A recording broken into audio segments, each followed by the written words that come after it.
नमस्कार, कैसे हैं आप सभी? आशा करता हूँ कि आप सभी अच्छे ही होंगे और माफ़ी चाहता हूँ क्योंकि कुछ बहुत बड़ी इमरजेंसी आने की वजह से मैं पिछले कई दिनों से आपके साथ जुड़ नहीं पाया और अभी सिचुएशन काफ़ी हद तक कंट्रोल में है, इसलिए अब मैं आपके साथ वापस जुड़ने के लिए सक्षम हो चुका हूँ और चलिए स्टार्ट करते हैं चीज़ों को बिल्कुल भी देरी किए बिना। जहाँ पे हमने लास्ट लेक्चर ख़त्म किया था वहीं से चीज़ों को आगे बढ़ाते हैं और हमारा ये जो लेक्चर है ये रहेगा आपका रिलीजन के पार्ट जैनिज़्म में। पहले जैनिज़्म और बुद्धिज़्म दोनों को साथ में लेके लेक्चर मैं एक आपके सामने लाने वाला था, बट इस लेक्चर में मैंने आर्ट एंड कल्चर और एंशियंट हिस्ट्री दोनों को एक साथ कंबाइन करके ये लेक्चर का निर्माण किया है। तो क्योंकि आर्ट एंड कल्चर और एंशियंट हिस्ट्री दोनों को कंबाइन करने की वजह से जैनिज़्म और बुद्धिज़्म दोनों ही काफ़ी बड़े अपने आप में टॉपिक्स बन गए थे और इसलिए ये पॉसिबल नहीं था कि दोनों ही चीज़ों को एक ही लेक्चर के अंदर आपको प्रोवाइड किया जा सके। इसलिए मैंने इसको भी फर्दर डिवाइड कर दिया और जैनिज़्म का लेक्चर आज हम कवर करेंगे और उसके बाद हमारा नेक्स्ट लेक्चर जो होगा वो बुद्धिज़्म पे होगा। ये आज का आपका पर्टिकुलर लेक्चर आपका एंशियंट हिस्ट्री भी कवर कर देगा और आपका आर्ट एंड कल्चर भी कवर कर देगा। वैसे तो हमारे जितने भी वीडियोस हैं उनको कवर करने के बाद आपको किसी बुक में पर्टिकुलर जाने की ज़रूरत नहीं पड़नी चाहिए, क्योंकि जो भी रेलिवेंट बुक्स हैं उसको ऑलरेडी हम अपने लेक्चर में कवर कर लेते हैं और उसके अलावा जो भी एडिशनल डेटा आपके लिए इम्पोर्टेंट है वो भी अपने लेक्चर्स में हम सब्जुगेट करके रख देते हैं। बट स्टिल आप एज अ रिवीजन सोर्स इन लेक्चर्स को सुनने के बाद नितिन सिंघानिया को रिफ़र कर सकते हैं। एंशियंट हिस्ट्री आप इसी के स्लाइड्स को वापस अच्छे से पढ़ के और उसी से कवर करके आगे बढ़ सकते हैं। तो प्रीलिम्स की डेट आ गई है इस बार की, जो कि है 4 अक्टूबर। वो भी अभी पूरी तरह से हम एश्योर नहीं हो सकते कि वो डेट होगी। अगर सिचुएशन सही हो गई तो उसके बाद उस डेट पे एग्ज़ाम होगा, लेकिन मौका है उन लोगों के लिए जो इस साल के प्रीलिम्स को देना चाह रहे हैं, क्योंकि आपको एडिशनल एक अच्छा खासा टाइम मिल गया है, तो इस पूरे टाइम को प्रॉपर रूप से यूटिलाइज़ कर लीजिए और जो ये 3-4 महीने का समय आपका मिला है इसमें और अच्छे से चीज़ों को कवर कर लीजिए और डेडिकेशन के साथ और डिटर्मिनेशन के साथ वापस भिड़ जाइए। ऐसे मौके बार बार नहीं मिलते और अपनी चीज़ों को इंश्योर करके आगे बढ़िए। तो चलिए हम स्टार्ट करते हैं। तो सबसे पहले ये हमने लास्ट लेक्चर में कवर किया था, ठीक है, कि श्रमण ट्रेडिशन क्या था और बुद्धिज़्म और जैनिज़्म के पीछे की बैक स्टोरी क्या थी, कैसे इनका राइज़ हुआ।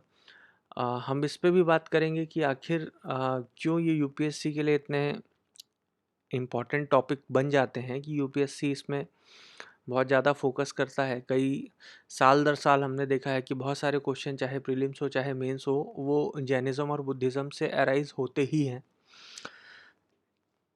एक पॉइंट ऑफ व्यू से देखा जाए तो ज़्यादातर क्वेश्चन जो हैं वो आपसे बन जाएंगे अगर आपने इन लेक्चर्स के थ्रू अपनी तैयारी अच्छे से कर ली।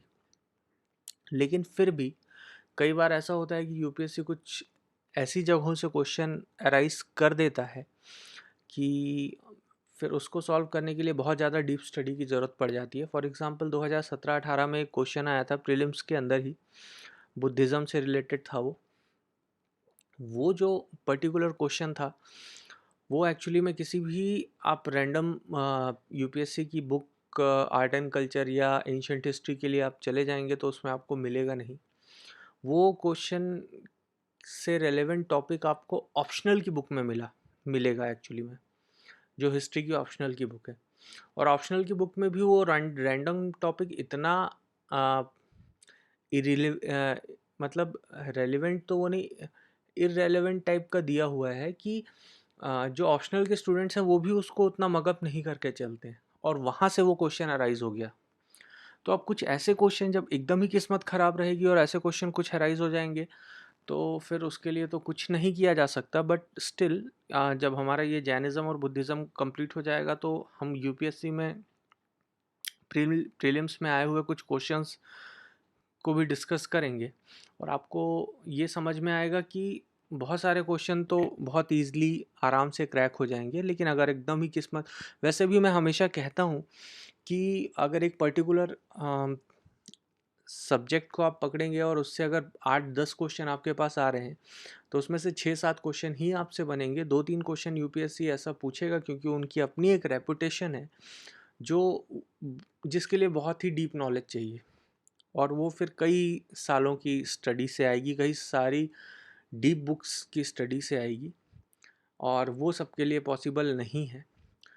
तो हम ये इंश्योर करके चलते हैं कि मैक्सिमम हमसे जितना भी बन जाए उतने की हम हमेशा कोशिश करते हैं। तो श्रमण ट्रेडिशन की अगर हम बात करें, जो सामने जो टॉपिक खुला हुआ है, इसके बारे में वापस लाइन बाय लाइन हम नहीं पढ़ेंगे क्योंकि ऑलरेडी हमने इसको पढ़ लिया है। इसके बारे में बेसिक बात करते हैं, ठीक है। तो थोड़ा सा अपनी कहानी को और पीछे ले जाते हैं, और पीछे मतलब कि हमने देखा था कि इंडो यूरोपियन लोगों का माइग्रेशन चालू हुआ था सेंट्रल एशिया से। इंडो यूरोपियन जो लैंग्वेज फैमिली थी उनका माइग्रेशन सेंट्रल एशिया के आसपास से चालू हुआ था। माइग्रेट करते करते वो ईरान के प्लेटियो रीजन में आके, ठीक है, बस गए थे, और वहाँ से फिर एक फर्दर डिवीज़न हुआ था जहाँ से इंडो ईरानियन लोग अलग हो चुके थे जो उसी जगह पे बस गए, और इंडो आर्यन लोग जो हैं वहाँ से भी फर्दर माइग्रेट करते करते इंडियन सब कॉन्टिनेंट में उनकी एंट्री चालू हुई थी, ठीक है। आ, हमने सब चीज़ों को डिस्कस किया है, लेकिन एक चीज़ हम शायद डिस्कस नहीं कर पाए थे, और मैं चाहूँगा कि एज एन होम एक्टिविटी आप उस चीज़ को सर्च करें कि आखिर ये इंडो यूरोपियन लोगों का माइग्रेशन क्यों स्टार्ट हुआ, फर्स्ट। सेकंड, आखिर इंडो ईरानियन और इंडो आर्यन का डिवीज़न क्यों हुआ, ठीक है। ये सब चीज़ें आपको अपने बेस को और मजबूत करने के लिए बहुत काफ़ी ज़रूरी हैं, और काफ़ी क्लियर कर देंगी कॉन्सेप्ट जब आप देखना चालू करेंगे कि आखिर इंडो यूरोपियन लोगों का माइग्रेशन क्यों चालू हुआ, इंडो ईरानियन से इंडो आर्यन का डिवीज़न क्यों हुआ, आर्यन जो है वो फर्दर आगे माइग्रेट करते हुए इंडियन सब कॉन्टिनेंट क्यों पहुँचे। तो ये सब चीज़ों के बारे में थोड़ा थोड़ा नॉलेज लेना आपके लिए अच्छा ही रहेगा, तो इसको ज़रूर ढूंढने की कोशिश कीजिएगा, और अपने कॉन्सेप्ट्स और ज़्यादा क्लियर करने की कोशिश कीजिएगा इन सब चीज़ों के ज़रिए। और तो हम बात कर रहे थे कि इंडो यूरोपियन लोगों का माइग्रेशन सेंट्रल एशिया के आसपास से, ठीक है, चालू होते होते ईरान के प्लेट्यू रीजन में हुआ, फिर वहाँ से फर्दर माइग्रेशन डिवीज़न हुआ इंडो ईरानियन लोगों का और इंडो आर्यन का, और वो डिवीज़न होने के बाद इंडो आर्यन लोग माइग्रेट करते हुए इंडियन सब कॉन्टिनेंट पहुँचे। जब वो इंडियन सब कॉन्टिनेंट आ रहे थे उस समय ऑलरेडी जिस तरफ से वो आ रहे थे वहाँ पे आपका Indus valley civilisation already flourished था उस समय, ठीक है। लेकिन वो अपने लेट फेज़ में जा चुका था, मतलब कि धीरे धीरे वो एक्सटिंक्ट होने की कगार में आ चुका था।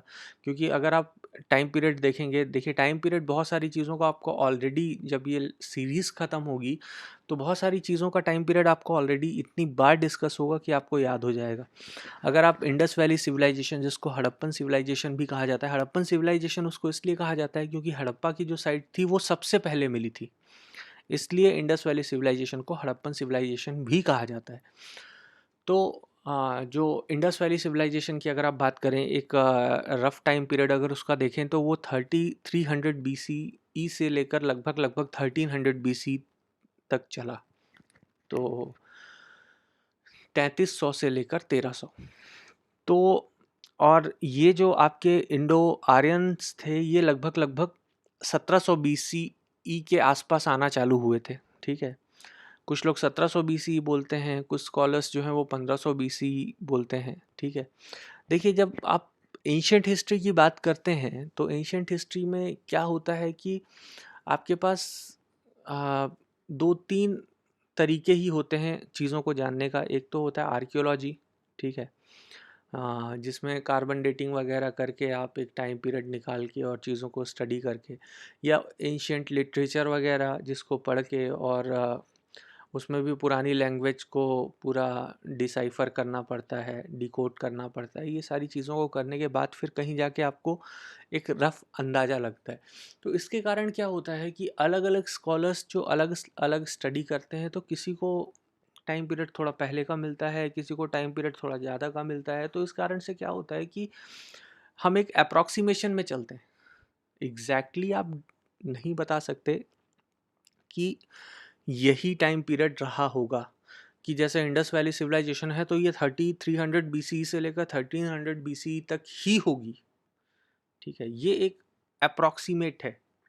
इसीलिए क्या होता है कि अलग अलग जब आप डेटास पढ़ते हैं तो अलग अलग आपको टाइम पीरियड भी मिल जाता है कि कहीं पे 3300 होगा, कहीं पे 2600 होगा, कहीं पे उसका जो एक्सटिंक्ट का फेज़ होगा वो 1300 होगा, कहीं पे एक्सटिंक्ट का फेज़ जो है वो 1700 1600 ही बोल देगा।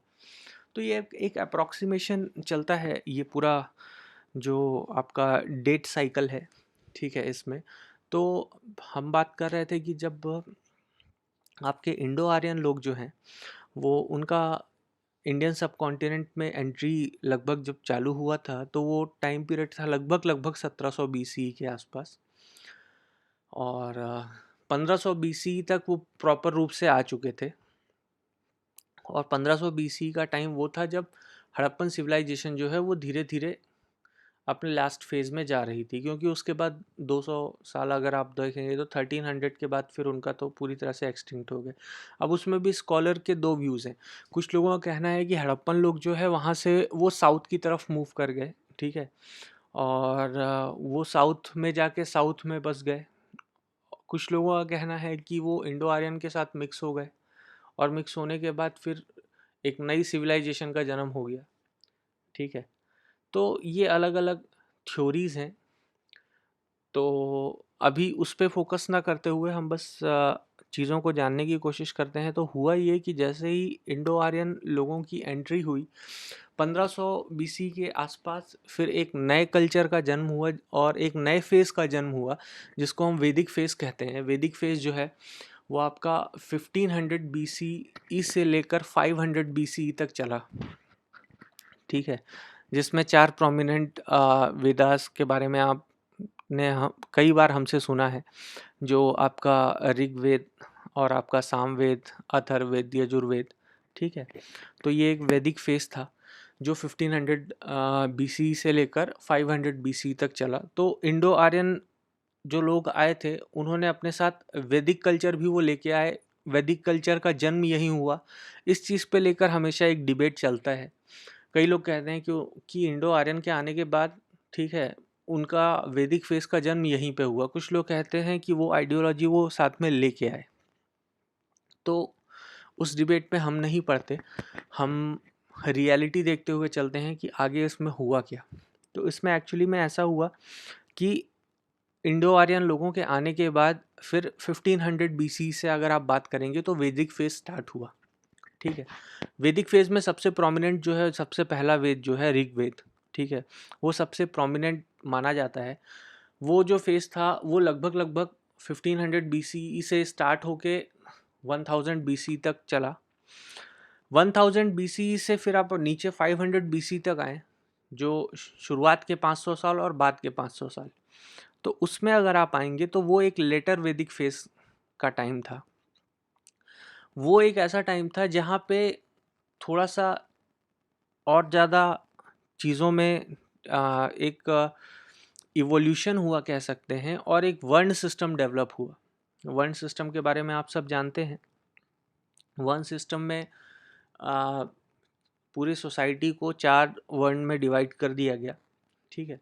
एक्चुअली में अगर आप आ, कई स्कॉलर्स के पॉइंट ऑफ व्यू से देखेंगे तो कई लोग कहते हैं कि डिवीज़न 5 था और उनका कहना गलत भी नहीं है। देखिए वो डिवीज़न 5 कौन-कौन से बात करते हैं, सबसे पहले था फर्स्ट डिवीज़न ब्राह्मण, उसके बाद थे क्षत्रिय, क्षत्रिय के बाद थे वैश्य, वैश्य के बाद थे शूद्र, और शूद्र के बाद एक और कैटेगरी आती मानी जाती थी, वो थी आपकी अनटचेबल्स की, जिनको बाद में दलित कहा गया।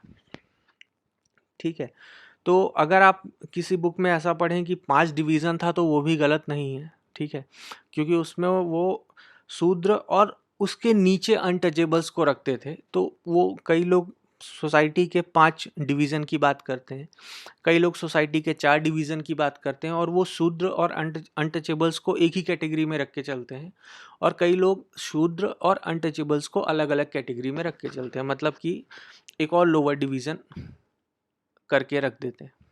तो जो आपका वर्ण सिस्टम था, उसके अंदर 4 वर्णों में सोसाइटी को डिवाइड किया गया, और उसको वर्ण फेज भी लेटर वैदिक फेज कहा जाता है आपका। इसमें डिवीज़न हुआ ब्राह्मण क्षत्रिय शूद्र, और ब्राह्मण क्षत्रिय वैश्य और शूद्र का क्रोनोलॉजी के हिसाब से ही चलते हैं। तो यहाँ पे क्या हुआ, अब यहाँ पे सुपरमेसी की भी एक जंग चालू हुई। ठीक है, क्योंकि वैदिक फेज जो था वो अपने आप में बहुत एस्थेटिक फेज था, एक तपस्वी फेज था, जहाँ पे ऋषि मुनि काफ़ी प्रोमिनेंट हुआ करते थे, जंगलों में रहा करते थे, तपस्या करते थे, ये सारी चीज़ें होती थी। और फिर सोसाइटी में एक चेंज आया, और चेंज आने के बाद लोगों ने, ठीक है, टाउन कल्चर को अपनाना चालू किया, और अब जंगलों में जाना कम हुआ, तपस्वी जीवन जीना कम हुआ, ये सारी चीज़ें। और इसी के साथ डेवलपमेंट हुआ आपके वर्ण, ठीक है, फेस का पूरा। तो वर्ण सिस्टम यहाँ से डेवलप हो गया। तो वर्ण सिस्टम तो चलिए यहाँ से डेवलप हो गया, लेकिन यहाँ से एक इस डेवलपमेंट ने अपने साथ साथ एक प्रॉब्लम भी क्रिएट की, और वो प्रॉब्लम थी कि सुपरमेसी की। क्योंकि जो ब्राह्मण थे, उनका ये कहना था कि बिकॉज वी आर, हमने सारे वेदास पढ़े हैं, हम कनेक्टेड रहे हैं, ठीक है, सारे वेदास से, हम गॉड से कनेक्टेड हैं, हम मीडियम हैं आपके और गॉड के बीच का, तो इसलिए हम सबसे सुप्रीम हैं। क्षत्रिय का ये कहना था कि हम क्या कहते हैं, प्रोटेक्टर हैं पूरे सोसाइटी के, तो हम सबसे सुप्रीम हैं।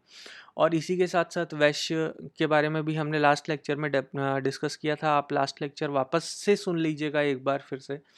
वैश्य के साथ भी बहुत सारी प्रॉब्लम्स थी। उन्होंने ट्रेडिंग में उन्होंने नई नई चीज़ों को अचीव करना चालू किया था, जिसके कारण उनकी सोसाइटी में रिस्पेक्ट बढ़ रही थी। ठीक है, इम्पोर्टेंस बढ़ रही थी, एक्चुअली में रिस्पेक्ट नहीं, इम्पोर्टेंस बढ़ रही थी। ठीक है, उनको भी लगने लगा कि हम सबसे प्रोमिनेंट हैं।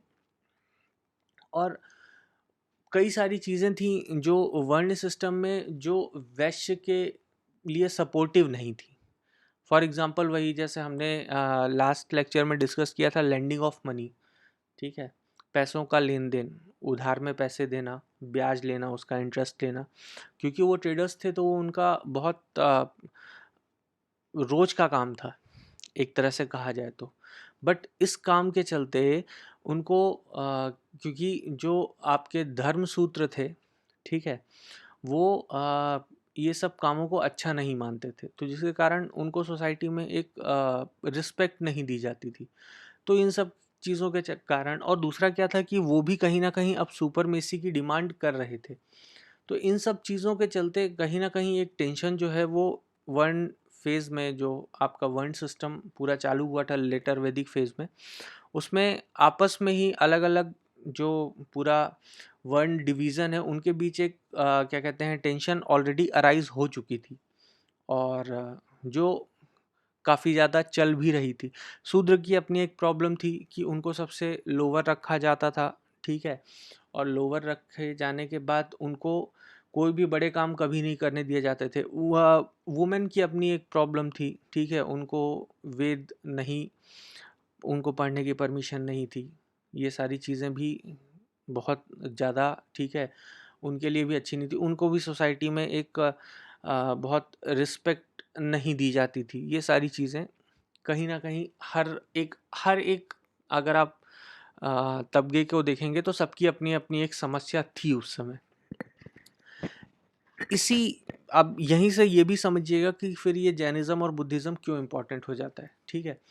अच्छा, इसी बीच में कुछ ऐसे लोग भी थे जो पुराना सिस्टम था, ठीक है? जो ट्रेडिशनल सिस्टम था जिसमें पूरे तपस्वी जीवन को जिया जाता था, सारी कठोर चीज़ों को फॉलो किया जाता था, वो उसी लाइफ़स्टाइल में वापस जाना चाहते थे, ठीक है? वो वर्ण सिस्टम के वो भी खिलाफ थे।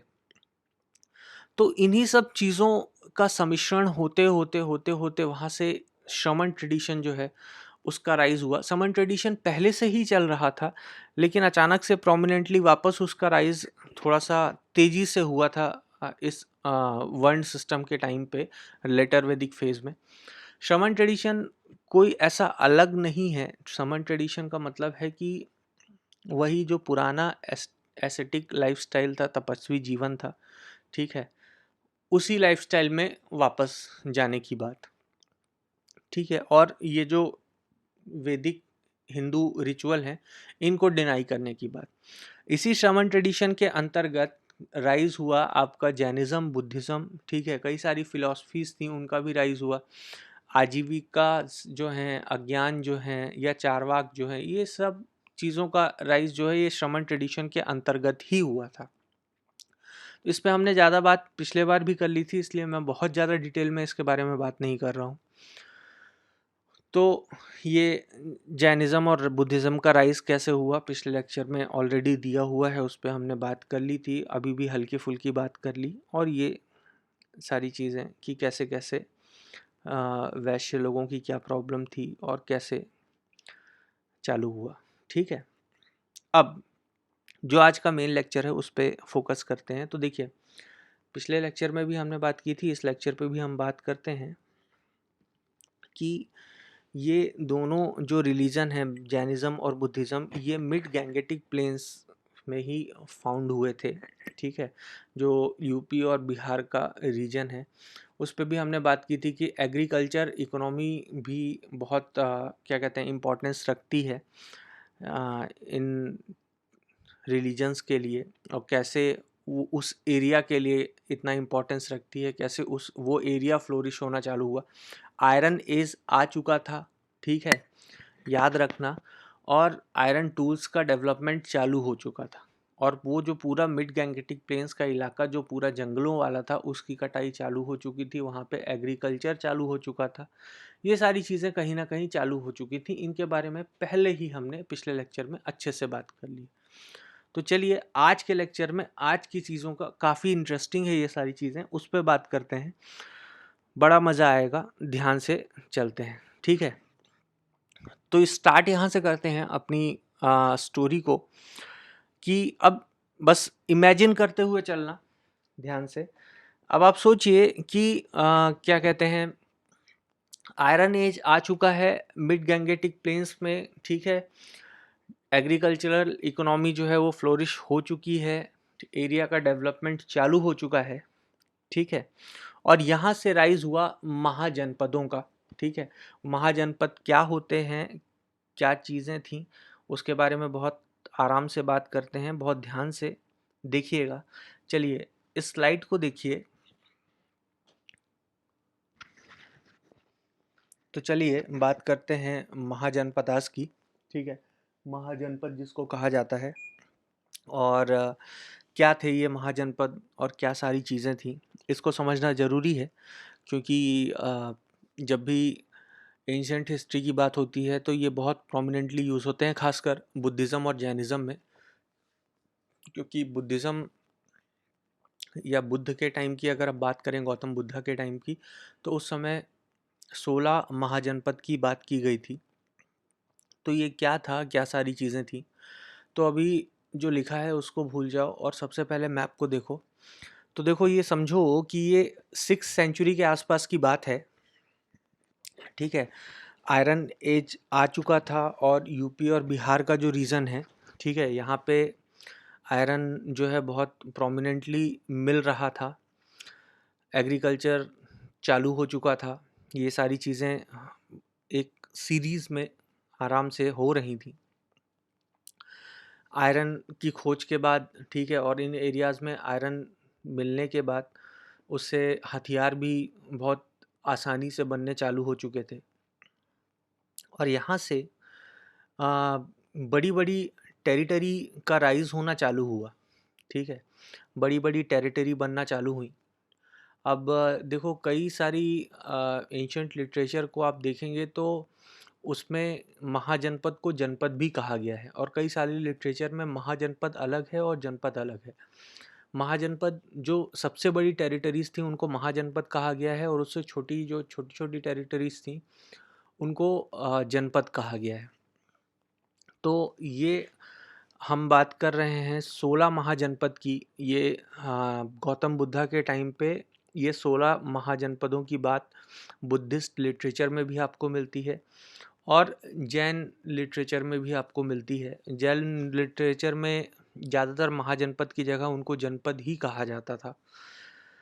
तो सबसे पहले देखिए, सबसे पहली लाइन देखिए, it was the time of 6th century, the use of iron was increasing in eastern UP and western Bihar region of present, ठीक है।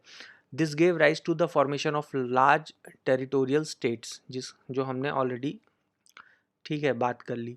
इन the age of Buddha we find 16 large states of territories known as Mahajanapada, ठीक है। एक तरफ से map को वापस देखो, ठीक है, अफ़गानिस्तान की तरफ से स्टार्ट करो तो सबसे पहले आप देखिए तो आपको मिलेगा कंबोजा, ठीक है, उसकी राजधानी थी रायपुर। और उसके नीचे आ जाइए गंधार। गंधार आर्ट के बारे में हमने पढ़ा भी है पहले। और गंधार की राजधानी थी तक्षशिला। तक्षशिला यूनिवर्सिटी बहुत एंशिएंट यूनिवर्सिटी के रूप में फेमस थी, बुद्धिस्ट, ठीक है, एक यूनिवर्सिटी थी जिसमें बुद्धिस्ट लिटरेचर पूरे, ठीक है, रखे हुए थे। उसके बाद तीसरा आप देखिए तो आपको मिलेगा कुरु। कुरु की राजधानी थी हस्तिनापुर। हस्तिनापुर महाभारत में बहुत प्रोमिनेंटली यूज़ हुआ है। उसके बाद आप आ जाइए, उसी के बगल में देखिए पंचाल, ठीक है। पांचाल के बगल में देखिए तो आपको सूरसेना। सूरसेना के बगल में आप देखिए तो आपको मत्स्य। पांचाल, द्रौपदी इसी एरिया से बिलोंग करती थी, ठीक है। सूरसेना में मथुरा कृष्ण जी की नगरी। और मत्स्य के बाद उसके नीचे आ जाइए तो आपको मिलेगा अवंती। अवंती भी बहुत पावरफुल उस समय का एक महाजनपद था, जिसकी राजधानी थी उज्जैन। उसके बाद अवंती के बगल में आपको देखेंगे तो आपको मिलेगा छेदी। और उसके ऊपर आप देखिए तो वत्स। वत्स में आपको उसकी राजधानी थी कौशाम्बी। कौशाम्बी जो है वो प्रेजेंट में इलाहाबाद के आसपास है। और कौशाम्बी भी बहुत पावरफुल अपने आप में एक महाजनपद था। वत्स के ऊपर चले जाएंगे तो आपको मिलेगा कोसाला, ठीक है। कोसला, कोसाला दोनों कहा जाता है। और उसके बगल में आपको मिलेगा मल्ला। उसके बगल में आपको मिलेगा काशी। काशी के नीचे आ जाइए तो आपको मिलेगा मगध। मगध सबसे प्रोमिनेंट था, मगध के बारे में बाद में बात करेंगे, पहले देख लेते हैं। उसके बगल में आप देखिए राइट साइड में तो आपको मिलेगा अंगा। और उसके ऊपर चले जाएंगे तो आपको मिलेगा वृजी। और अब आप नीचे साउदर्न साइड में आइए तो आपको मिलेगा असाका, ठीक है। ये 16 महाजनपद थे बुद्धिस्ट या गौतम बुद्धा के टाइम पे। और उसके नीचे साउथ में किसी महाजनपद की बात नहीं की गई है पुराने लिटरेचर्स में। तो इन 16 महाजनपद के बारे में हमें जानकारी है। इन 16 महाजनपद में सबसे स्ट्रॉन्ग महाजनपद था आपका मगध। सारे एम्पायर्स जो हैं बड़े बड़े, जो आप एंशिएंट हिस्ट्री में पढ़ते हैं, वो सब कहीं ना कहीं रिलेटेड थे, कहाँ से? मगध से। और देखिए, वैसे तो महाभारत में जो आपका लिटरेचर है महाभारत, उसमें मगध की जो पूरी टेरिटरी है उसमें पूरा और भी कई सारे किंग्स की बात की गई है, लेकिन अगर आप एंशंट हिस्ट्री के पॉइंट ऑफ व्यू से देखेंगे तो मगध में सबसे पहले प्रोमिनेंट किंग की अगर जो बात की गई है वो थे बिम्बिसारा। ठीक है, बिम्बिसारा को कंटेम्प्रेरी माना जाता है, ठीक है, गौतम बुद्ध का। और बिम्बिसारा के जो पुत्र थे, ठीक है, जो बेटे थे अजातशत्रु, उनको बुद्ध के जो अंतिम दिन थे, लास्ट उनकी मृत्यु से पहले के समय की बात करें अगर हम, तो उस समय उनके कंटेम्प्रेरी थे अजातशत्रु। अजातशत्रु एक्चुअली में बिम्बिसारा के बेटे थे और उन्होंने अपने पिता की हत्या कर दी थी। ये तो हमारे देश में काफ़ी पहले से चला आ रहा है। और अपने पिता की हत्या कर दी थी और सिंहासन पे कब्जा कर लिया था। एक इंटरेस्टिंग फैक्ट है, आपको ये डिफरेंस पता है कि राजा और महाराजा में एक्चुअली में क्या डिफरेंस होता है? कई सारे लोग कहते हैं कि राजा को ही महाराजा कहा जाता है, बट ऐसा नहीं है। अगर नाम में कुछ अलग है तो ज़रूर कुछ ना कुछ डिफरेंस होगा।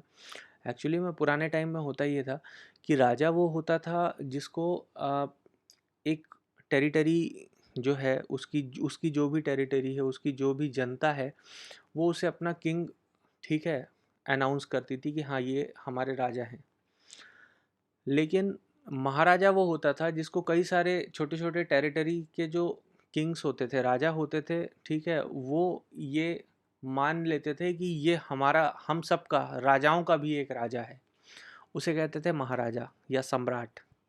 ठीक है, जैसे सम्राट अशोक, मौर्यन एम्पायर के बहुत प्रोमिनेंट रूलर की बात अगर हम करें तो सम्राट। तो महाराजा वो होते थे जिनको कई सारे राजाओं ने मिलकर घोषित कर दिया होता था कि ये हमारे हमारे भी राजा हैं, तो वो होते थे महाराज। और राजा वो होते थे जिनको जनता, उनके टेरिटरी की जनता ने, ठीक है, एक्सेप्ट कर लिया होता था कि ये हमारे राजा हैं। पुराने ज़माने में पहले ट्राइब्स होते थे, ट्राइब्स का कोई लीडर होता था। लीडर कौन होता था? जो वहाँ पे सबसे पावरफुल हुआ करता था, जो अपने ट्राइब को के मेन प्रोटेक्शन की जिम्मेदारी लेता था। तो उसको चुनती थी जनता, उस ट्राइब, उस कबीले की जनता। तो वो उस कबीले का सरदार होता था। यहाँ से ही राजाओं का कल्चर निकल के आया था, क्योंकि ट्राइब्स बड़े बड़े बाद में, ठीक है, ट्राइब्स बढ़ते गए बढ़ते गए बढ़ते गए, और वो बढ़ते बढ़ते धीरे धीरे फिर टेरिटरी, राज्य में कन्वर्जन उनका होने लगा, और यहाँ से एक कल्चर आया राजा का। बस अंतर ये था कि राजा वाले सिस्टम में फिर जब एक बार जनता ने एक्सेप्ट कर लिया कि ये हमारे राजा होंगे, तो उनकी ही जो पूरी क्या कहते हैं, वंशावली है, कि उनके पुत्र उनके पुत्र उनके पुत्र उनके पुत्र वही राज करेंगे। ठीक है, तो ये पुराने टाइम पे ऐसा कोई सिस्टम चलता था कि इलेक्शन एक ही बार होता था, और उसके बाद फिर उनका एक वंश जो है वही सत्ता पे काबिज रहता था। अब प्रेजेंट टाइम में ऐसा होने वाला है कि नहीं, उसका कोई आइडिया नहीं है, लेकिन ऐसी अफवाहें उड़ती रहती हैं कि आगे चल के इलेक्शंस नहीं होंगे। एक बार जो सत्ता में आ गया, अब उनके ही वंशज जो हैं वो सत्ता पे काबिज रहेंगे। तो चलिए, ये तो भविष्य की बातें हैं, देखते हैं। लेकिन पुराने समय में ऐसा होता है, और प्रेजेंट में जो आपकी सत्ताधारी लोग हैं वो पुराना समय वापस लाना चाहते हैं, तो कुछ कहा नहीं जा सकता। खैर, ये सब चीज़ों को साइड रखते हुए बात करें तो हम ये बात कर रहे थे, देखिए मैंने मार्क भी किया है मैप में, देखिए मगध, वत्स, कोशला और अवंती, ये 4 महाजनपद जो थे वो सबसे पावरफुल महाजनपद हुआ करते थे उस टाइम पे। और इन टोटल 16 महाजनपद की अगर आप बात करें तो इसमें सबसे ज़्यादा पावरफुल अगर कोई था तो वो मगध था। ठीक है, तो 4th लाइन देखिए, तो उसमें लिखा हुआ है Magadha, Kosala, Vatsa and Avanti were the most powerful kingdoms. King Bimbisara of Magadha was contemporary to Gautama Buddha and Mahavir Jain. हमने पहले ही इस पर डिस्कस कर लिया। ठीक है, अजात शत्रु भी थे लास्ट में, उसको भी हमने डिस्कस कर लिया। लास्ट वाली लाइन देखिए, तो प्रोमिनेंट रूलर्स ऑफ मगधा की अगर आप बात करें तो उसमें सबसे पहले हमने बिम्बिसारा की बात की जो हरियाणा का डायनेस्टी से बिलोंग करते थे। उसके बाद दूसरे प्रोमिनेंट रूलर की बात करें, अजातशत्रु, जो कि उन्हीं के पुत्र थे और अपने ही पिता की हत्या करके, अपने ही पिता को मार के उन्होंने सत्ता हासिल कर ली थी। उसके बाद इसमें नहीं दिया लेकिन आपको बता देता हूँ कि उसके बाद शिशुनाग डायनेस्टी भी आई, ठीक है। और शिशुनाग डायनेस्टी के बाद फिर नंदा डायनेस्टी आई, और नंदा डायनेस्टी के महापद्म नंदा की बात की गई है, यहाँ पे लिखा हुआ है महापद्म नंदा, नंदा डायनेस्टी, जिसने बाद में मगध पे राज किया। महापद्म नंदा जो हैं नंदा डायनेस्टी वाले, उन्होंने बहुत स्ट्रॉन्ग एम्पायर डेवलप किया था, बहुत स्ट्रॉन्ग सेना उन्होंने डेवलप की। मतलब नंदा डायनेस्टी एक ऐसी डायनेस्टी थी जिसके बारे में कहा जाता है कि इवन अलेक्जेंडर ने जब इंडिया, उस समय इंडिया तो था नहीं, अलग अलग किंगडम्स थे, बट जब उसने इन्वेजन चालू किया था तब भी वो मगध की तरफ मूव करने के बारे में नहीं सोच रहा था। क्यों? क्योंकि उसको पता था कि जो नंदा डायनेस्टी है उससे वो नहीं जीत पाएगा। तो आप सोचिए कि अलेक्जेंडर, जिसने दुनिया के बहुत सारे किंगडम्स को जीतते हुए अपना एक सफ़र चालू किया था, वो भी नंदा डायनेस्टी से पंगा नहीं लेना चाहता था। तो ऐसे सिचुएशन में जो नंदा डायनेस्टी जिसने मगध पे उस समय राज किया होगा, वो कितनी पावरफुल होंगी उस समय पे, ठीक है। नंदा डायनेस्टी के बाद फिर प्रोमिनेंटली माना जाता है कि क्या कहते हैं, मौर्यन डायनेस्टी ही उसके बाद उन्होंने मगध पे राज किया था, और मगध से वो पूरा मौर्यन एम्पायर में चेंज हो गया था। मौर्यन डायनेस्टी में आप देखिए चंद्रगुप्त मौर्य, अशोका, ठीक है, ये सब प्रोमिनेंट रूलर्स थे। और उसके बाद फिर गुप्ता डायनेस्टी जो आई मौर्यन के बाद, ठीक है, उन्होंने भी मगध पे राज किया। तो लास्ट में आप देखिए समुद्रगुप्त की बात की गई है, गुप्ता डायनेस्टी। तो देखिए जितने भी एंशिएंट हिस्ट्री में आप जितनी भी बड़ी बड़ी डायनेस्टी की बात करते हैं, उन सब ने मगध पे राज किया। तो सोचिए मगध कितना स्ट्रॉन्ग एम्पायर रहा होगा उस टाइम पे। मगध की राजधानी पहले थी राजगृह, ठीक है, जो कि क्या कहते हैं, प्रेजेंट में जो नालंदा डिस्ट्रिक्ट है बिहार का, वहाँ पे आती है।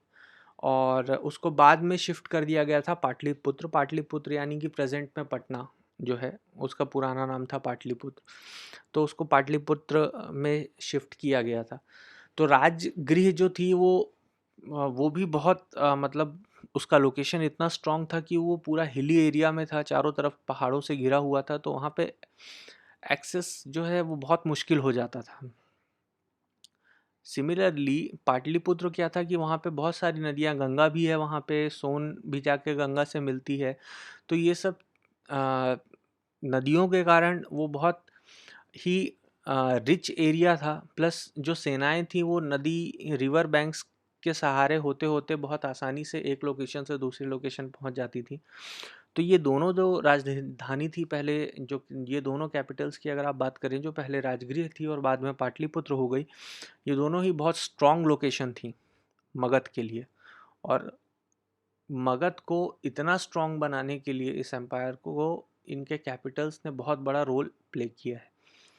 तो ये था महाजनपद।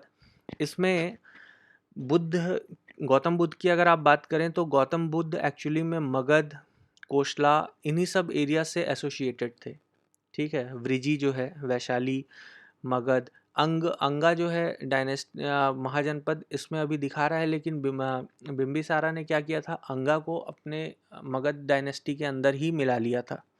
सॉरी, मगध डायनेस्टी नहीं, मगध एम्पायर के अंदर ही मिला लिया था। तो इसलिए उस समय वो पूरा मगध का ही एरिया था। काशी भी इनके ही हाथों में था। तो इसी पूरे एरिया में, चाहे मगध हो चाहे कोशला हो, यही सब एरिया में वृजी का जो एरिया है, यही सब एरिया, इन्हीं सब टेरिटरीज में गौतम बुद्ध का पूरा एसोसिएशन था, ठीक है।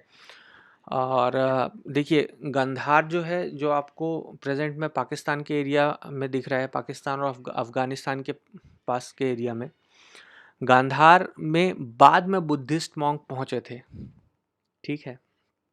क्योंकि बुद्धिज़्म को फैलाने में बहुत सारे किंग्स ने बहुत सारा सपोर्ट, अपना पैट्रोनेज प्रोवाइड किया था।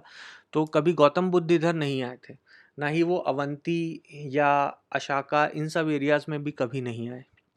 ठीक है, मैं ये बार बार इसलिए बोल रहा हूँ क्योंकि इससे एक क्वेश्चन यूपीएससी में पूछ चुका है प्रीलिम्स में कि उसमें 3-4 महाजनपद के नाम दिए हुए हैं और उसमें से पूछा गया है कि गौतम बुद्ध इनमें से कौन कौन से ठीक है एरियाज से एसोसिएटेड थे। तो उसमें एक्चुअली में आंसर है उसका मगध और कोशला। ठीक है, और उसमें ऑप्शन में अवंती और गंधार भी दिया हुआ है। गंधार येट बुद्धिस्ट रीच वहाँ पे था, बट वो गौतम बुद्ध वहाँ कभी नहीं पहुँचे थे। वो गौतम बुद्ध की डेथ के बाद वो बुद्धिस्ट मॉन्क धीरे धीरे बुद्धिज़्म को स्प्रेड करते करते वहाँ तक पहुँचे थे। तो ये था पूरा महाजनपद। आई होप आपको महाजनपद अच्छे से समझ में आया होगा। और एडिशनल कुछ महाजनपद के बारे में आपको जानना है तो आप विकिपीडिया में इसके बारे में और अच्छे से जानकारी ले सकते हैं, बट मेरे ख्याल से इतनी जानकारी आपको महाजनपद के बारे में क्लियर करने के लिए काफ़ी है। चलिए आगे बढ़ते हैं। तो अब हम अपने लेक्चर के सेंटर में आ चुके हैं जो कि है जैनिज़्म। ठीक है, और जैनिज़्म की बात करते हैं। तो चलिए जैनिज़्म की शुरुआत करते हैं, लेकिन शुरुआत करने से पहले एक बहुत ज़रूरी बात कि आखिर भैया इतना चर्चा क्यों जैनिज़्म और बुद्धिज़्म का, क्यों इतना हॉट टॉपिक बना हुआ रहता है। ये सिर्फ यूपीएससी में नहीं, बहुत सारे कॉम्पिटिटिव एग्ज़ाम जिनके सिलेबस में ये है उसमें अच्छे खासे क्वेश्चन इससे निकल के आ जाते हैं। तो आखिर क्यों, उसके पीछे कारण क्या है? तो कारण ये है, देखो सबसे पहला कारण समझो, बहुत इम्पोर्टेंट फैक्टर ये है कि ये जो धर्म थे, ये जो रिलीजन थे जैनिज़्म और बुद्धिज़्म, ये एक्चुअली में they were a kind of revolution. Revolution is not a proper word, but फिर भी कह सकते हैं कि ये अपने आप में एक रेवोल्यूशन। वर्ण सिस्टम से लोग परेशान थे। वर्ण सिस्टम से काफ़ी सारे लोग, हालांकि सब परेशान नहीं थे, ठीक है, लेकिन बहुत सारे लोग वर्ण सिस्टम से परेशान थे और उनको एक they were seeking for a new religion जहाँ तुम उनको थोड़ा सा रिस्पेक्ट, थोड़ा रिलैक्सेशन, बहुत सारी चीज़ें मिल सके। और उस समय जैनिज़्म और बुद्धिज़्म बहुत तेज़ी से सामने आए थे और लोगों ने बहुत ज़्यादा इंटरेस्ट शो किया था। हालांकि जैनिज़्म की अगर आप बात करें तो जैनिज़्म में उतना ज़्यादा जैनिज़्म को सपोर्ट नहीं मिला जितना ज़्यादा बुद्धिज़्म को मिला, कंपैरिजन अगर आप देखिए। बट जैनिज़्म का स्ट्रॉन्ग होल्ड बहुत ज़्यादा था। कहने का मतलब ये है कि एक फेज़ आया जब ये रिलीजन तेज़ी से बढ़े और एक फेज़ आया जब ये इनका डिक्लाइन भी हुआ। ठीक है, तो हुआ ये कि मान लीजिए फॉर एग्जांपल, इसको सिंपल भाषा में समझो तो अगर 100 लोगों ने जैनिज़्म अपनाया तो प्रेजेंट में उस 100 में से अभी भी 80 लोग जो हैं वो आज भी जैनिज़्म को अडॉप्ट करके बैठे हैं, मतलब वो उनका प्रॉपर रिलीजन बन चुका है। तो 10-20 जिन्होंने अपना रिलीजन वापस या कन्वर्जन कर लिया, तो ये कोई बहुत बड़ा फिगर है नहीं।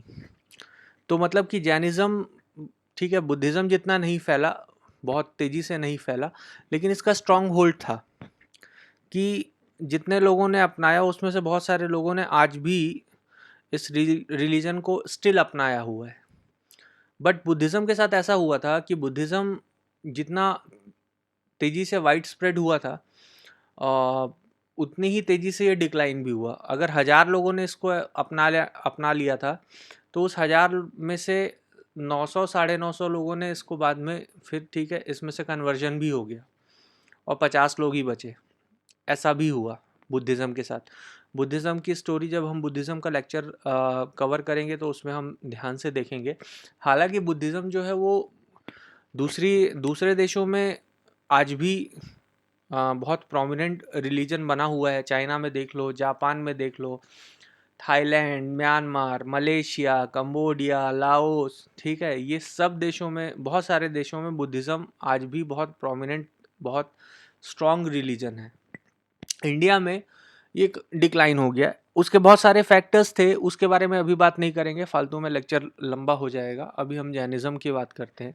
हाँ, लेकिन ये पॉइंट याद रखना कि जैनिज़्म जो है वो उसका स्ट्रॉन्ग होल्ड था, ठीक है, और आज भी है।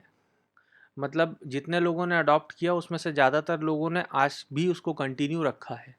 हालांकि वो इतने तेज़ी से इस इसको लोगों ने नहीं अडॉप्ट किया जितने तेज़ी से लोगों ने बुद्धिज़्म को अडॉप्ट किया था। उसके भी अपने अपने कारण थे, ठीक है। तो चलिए जैनिज़्म की शुरुआत करते हैं, है ना। और सबसे पहले इस फोटो को देखिए, ये फोटो है महावीर जैन की, ठीक है, वर्धमान महावीर जिनको कहा जाता है, ठीक है। महावीर जैन, इनको जैनिज़्म का फाउंडर कहा जाता है, ठीक है। इन्होंने जैनिज़्म या जैन धर्म की नींव रखी, ठीक है।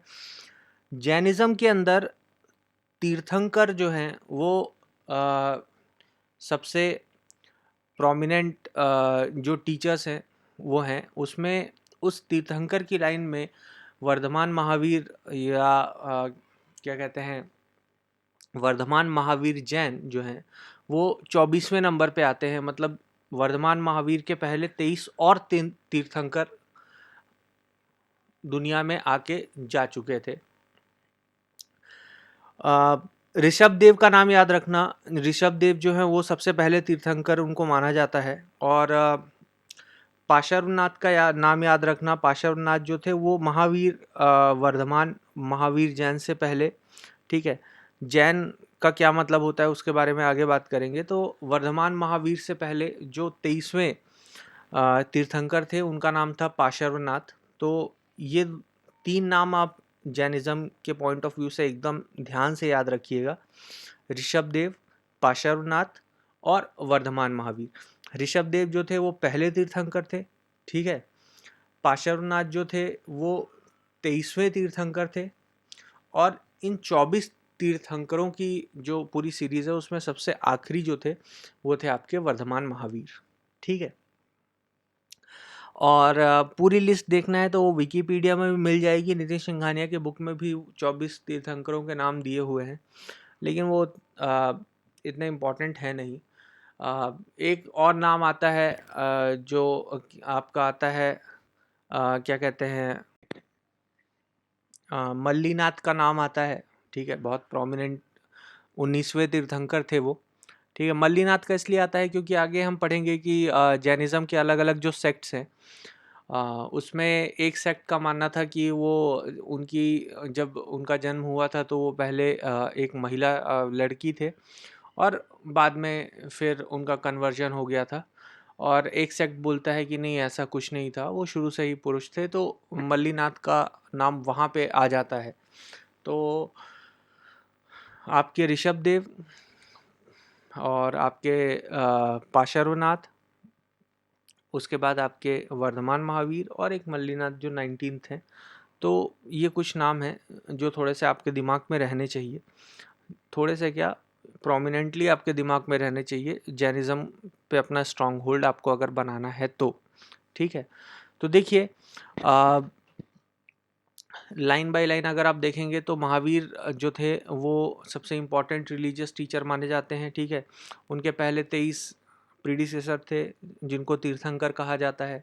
कुछ लोग कहते हैं कि जो पहले तीर्थंकर थे वो 9th सेंचुरी के टाइम पे उनका, ठीक है, ओरिजिन हुआ था। कुछ स्कॉलर्स का कहना है कि 5th सेंचुरी था। तो ये still a topic of debate, ठीक है, क्योंकि कुछ लोग 9th की बात करते हैं, कुछ 5th की बात करते हैं। हालांकि ये यूपीएससी इस पे फोकस नहीं करेगा, तो इस पे उतना ध्यान देने की आपको ज़रूरत नहीं है। उसके बाद बोल रहा है ऋषभ देव जो है वो पहले और पार्श्वनाथ जो है वो 23वें, ठीक है। और वर्धमान महावीर जो है वो 24वें तीर्थंकर थे और वो जैनिज़्म के रियल फाउंडर कहे जाते हैं। इनका एग्जैक्ट डेट थोड़ा सा डिफ़िकल्ट है, ठीक है, कि इनका एग्जैक्ट बर्थ डेट या डेथ डेट क्या था, ठीक है। बट एक कुछ ट्रेडिशन के हिसाब से अगर आप देखेंगे तो 540, ठीक है, 540 बीसी इनका डेट ऑफ बर्थ कहा जाता है। इसमें भी अलग अलग लिटरेचर्स में हो सकता है आपको डेट अलग अलग मिल जाए। तो वो भी आपके लिए क्या कहते हैं, बहुत बड़ा अ, समस्या नहीं होना चाहिए, क्योंकि आपसे यूपीएससी कभी ये नहीं पूछेगा कि ये कब पैदा हुए। ठीक है, एक रफ फिगर आपको अप्रॉक्सीमेशन मैंने आपको ये भी बता दिया है इस लेक्चर के शुरुआत में ही कि ये डेट्स जो है वो क्यों थोड़ा सा आगे पीछे भाग जाती। वो इसलिए भी भाग जाती है क्योंकि हमारे पास एविडेंस क्या है, और वो एविडेंस क्या होते हैं कि अलग अलग लिटरेचर्स में फिर अलग अलग एविडेंस मिल जाते हैं। तो उन सब चीज़ों के चलते क्या होता है कि डेट, कुछ स्कॉलर्स अलग डेट क्लेम कर देते हैं, कुछ अलग, ठीक है, टाइम पीरियड और डेट क्लेम कर देते हैं। 540 बीसी माना जाता है कि इनका जन्म, ठीक है, इनका जन्म कहाँ हुआ था, तो इनका वैशाली आपने देखा है अभी, महाजनपद में वैशाली का लोकेशन देखिए, देखिए वृजी, देखिए वृजी की कैपिटल देखिए वैशाली। इस वैशाली, ठीक है, कैपिटल रीजन के अंतर्गत एक गांव है कुंडल ग्राम, वहाँ पे इनका जन्म जो है, बिहार के अंदर इनका जन्म हुआ था। ठीक है, चलिए आगे बढ़ते हैं। इनके पिता का नाम था सिद्धार्थ और माताजी का नाम था त्रिशाला। ठीक है, 30 साल की उम्र में इन्होंने क्या किया था कि पूरा इनका मोह भंग हो चुका था और इन्होंने देश दुनिया छोड़ के और ये तपस्वी जीवन जीने के लिए आगे बढ़ गए थे। ठीक है, ऐसा जैनिस्ट लिटरेचर में कहा जाता है कि 12 साल तक, ठीक है, ये अलग अलग जगहों पे इन्होंने पूरा विचरण किया, अलग अलग जगहों पे ये घूमे। एक गांव में एक दिन से ज़्यादा ये नहीं रुकते थे और एक टाउन में 3 दिन से ज़्यादा ये बिल्कुल भी नहीं रुकते थे। ठीक है, और 12 सालों तक, इन 12 साल के पूरे इनके भ्रमण पीरियड में इन्होंने कभी भी अपने कपड़ों को नहीं बदला। और 42 साल की एज में, क्योंकि 30 साल में इन्होंने अपने घर को छोड़ा था, 12 साल इन्होंने भ्रमण किया, 30 और 12 आप देख लीजिए तो 42 साल। तो एट द एज ऑफ 42 इन्होंने कम्प्लीटली अपने सारे वस्त्रों का, अपने सारे कपड़ों का त्याग कर दिया। ठीक है, और इन्होंने ये क्लेम किया कि इनको कैवल्य की प्राप्ति हो गई है। और मतलब इन्होंने क्या, इनके जो फॉलोअर्स हैं उनका भी ये कहना है कि एट द एज ऑफ 42, ठीक है, इनको कैवल्य की प्राप्ति हुई। कैवल्य का मतलब होता है complete understanding of supreme wisdom. ठीक है, यानी कि संपूर्ण ज्ञान की प्राप्ति जो है वो एट द एज ऑफ 42 इनको हो गई। और वहाँ से वो क्या हो गए, उनको जीना, ठीक है, ये जो जैन का मतलब क्या होता है ये समझिए, तो उनको जीना कहा जाने लगा। जीना का मतलब होता है कॉन्क्वेरर कहा जाता है, ग्रेट हीरो कहा जाता है, और जीना के ही फॉलोअर्स को जैनास कहा जाता है। तो इनको जीना कहा जाने लगा। ठीक है, द ग्रेट हीरो। 72 की एज में, यानी कि वो 468, कई लिटरेचर आपको 463 भी कहेगा, तो इसलिए थोड़ा सा कंफ्यूज नहीं होने का इसमें। ठीक है, 72 की एज में इनकी डेथ हो गई। ठीक है, कहाँ पे, पावापुरी में इनकी डेथ हुई थी, जो कि राजगीर, राजगीर के बारे में भी अभी हमने बात की थी। राजगीर क्या है, राजगीर ओल्ड राजगृहा। ठीक है, राजगृहा क्या था, मगध का पुराना कैपिटल। ठीक है, तो राजगृहा का ही नाम बदल के भविष्य में फिर आगे चल के राजगीर हुआ। ठीक है, जो कि नालंदा डिस्ट्रिक्ट के अंदर आता है वो एरिया। तो इनकी जो डेथ हुई थी वो 72 की एज में, ठीक है, 468 बीसी में कहाँ पे हुई थी, पावापुरी नाम की जगह पे हुई थी, जो कि राजगीर के पास में है। ठीक है, अब देखिए, ये मैंने लास्ट लाइन में इसीलिए आपको ये साफ साफ दिया हुआ है कि कुछ स्कॉलर्स का कहना है कि महावीर की डेथ जो है वो 527 बीसी में हो गई थी, लेकिन आर्कियोलॉजी जो है इस क्लेम को सपोर्ट नहीं करता, क्योंकि जो भी एरियाज़ इनके द्वारा विजिट किए गए थे, जैसे कि कोशला, मगध, मिथिला, मिथिला कहाँ है, बिहार और नेपाल। ठीक है, बिहार और नेपाल के एरिया के बीच में ये एक एरिया आता था, मिथिला नरेश, आप ढूंढिएगा किसको कहा जाता था। और आपका क्या कहते हैं, ये आपका बिहार में जो चंपा का एरिया आता है, चांपा, और ये सब चीज़ें जो हैं, ये सब एरियाज़ जो हैं, ये 500 बीसी के बाद एग्जिस्टेंस में आए थे, ठीक है। तो इसलिए आर्कियोलॉजी स्कॉलर्स के इस क्लेम को सपोर्ट नहीं करता कि उनकी डेथ 527 बीसी में हुई होगी, क्योंकि अगर 527 बीसी में हुई होती तो वो इन जो एरियाज़ के बारे में डिस्क्राइब किया गया है कि इन किन एरियाज़ में इन्होंने विज़िट किया था, वो एरिया तो उस समय एग्जिस्ट ही नहीं करते थे। तो इसलिए थोड़ा सा ये अलग अलग डेटाज आते रहते हैं आपके पास अलग अलग लिटरेचर में कि कहीं पे 527 बीसी बता दिया, कहीं पे 468 बीसी बता दिया, कहीं पे इवन 463 बीसी बता दिया, 467 बीसी बता दिया। तो ये थोड़ा सा चेंजेस आपको मिलेंगे, इसमें ज़्यादा घबराने का आपको नहीं है, ठीक है। चलिए आगे बढ़ते हैं, ठीक है। देखिए साफ साफ लिखा हुआ है, जैन वर्ड जो है वो जीना से या जैना से डिराइव किया गया है, जिसका मतलब होता है कॉन्क्वेरर। इसके बारे में आ, हमने पहले ही बात कर ली है। कॉन्क्वेरर किस चीज़ का, तो मतलब कॉन्क्वेरर का मतलब होता है कि उन्होंने अपने जो डिज़ायर्स हैं, अपनी इच्छाएं हैं, उन पे क्या की है, उन पे विजय प्राप्त कर ली है, उनको कॉन्क्वेर करके रख लिया है, ठीक है। Jainism rejects the authority of Vedas, ये वेदा के अथॉरिटी को रिजेक्ट करते हैं। बुद्धिज़्म भी ऐसा करता है। तो ये दोनों के लिए कॉमन लाइन है और ये बहुत इंपॉर्टेंट लाइन है, इसको ध्यान रखना, ठीक है। तो ये वेदास की अथॉरिटी को रिजेक्ट करते हैं और नया धर्म बना है, और इन क्या कहते हैं आपके वर्ण सिस्टम के अपोज में बना है। तो ये तो कॉमन सी बात है कि ये उसको क्या करेंगे, रिजेक्ट ही करेंगे, कॉमन सी बात है, ठीक है। बट यहाँ पे एक इम्पॉर्टेंट चीज़ है, they believe in the existence of soul. Buddhism जो है वो एग्जिस्टेंस ऑफ सोल पे बिलीव नहीं करता। ये एक डिफरेंस है, याद रखना है इसको भी, ये भी बहुत इम्पॉर्टेंट है। तो जो जैनिज़्म है ये सोल यानी आत्मा जिसको कहा जाता है, ये सोल के एग्जिस्टेंस पे बिलीव करते हैं, ठीक है। और इवन जैनिज़्म के अंदर सोल जो है वो कोर और फंडामेंटल भी मानी जाती है, यानी कि ये बहुत इम्पॉर्टेंट चीज़ मानी जाती है, कोर एरिया माना जाता है, ठीक है, ये केंद्र माना जाता है, ठीक है। और ये कहते हैं जैनिज़्म के अंदर ये भी क्या कहते हैं बहुत प्रोमिनेंट कि नॉलेज जो होता है वो बॉडी को या माइंड को ना होकर सोल को ही होता है। मतलब जो मेन नॉलेज है, जो सारा ज्ञान है, वो आत्मा को होता है। आत्मा शरीर बदलती है, ठीक है, लेकिन जब वो किसी नए शरीर को अडॉप्ट करती है, तो जब ह्यूमन बॉडी छोटी होती है तो उसका माइंड डेवलप नहीं होता, तो आत्मा जो है वो सारा नॉलेज जो है वो ट्रांसमिट नहीं कर पाती।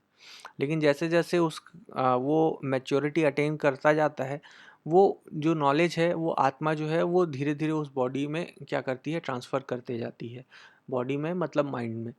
तो जैन फिलॉसफी में ये बहुत क्या कहते हैं इम्पॉर्टेंट है, याद रखिएगा कि ये इनका ये मानना है कि जो भी नॉलेज है, जितना भी ज्ञान है, वो माइंड और बॉडी की बजाय आत्मा अटेन करती है। आत्मा ही सारे ज्ञान को संरक्षित करके रखती है और एक बॉडी से दूसरे बॉडी ट्रांसफ़र करती है, जब आत्मा एक बॉडी से दूसरी बॉडी बदलती है तब, ठीक है।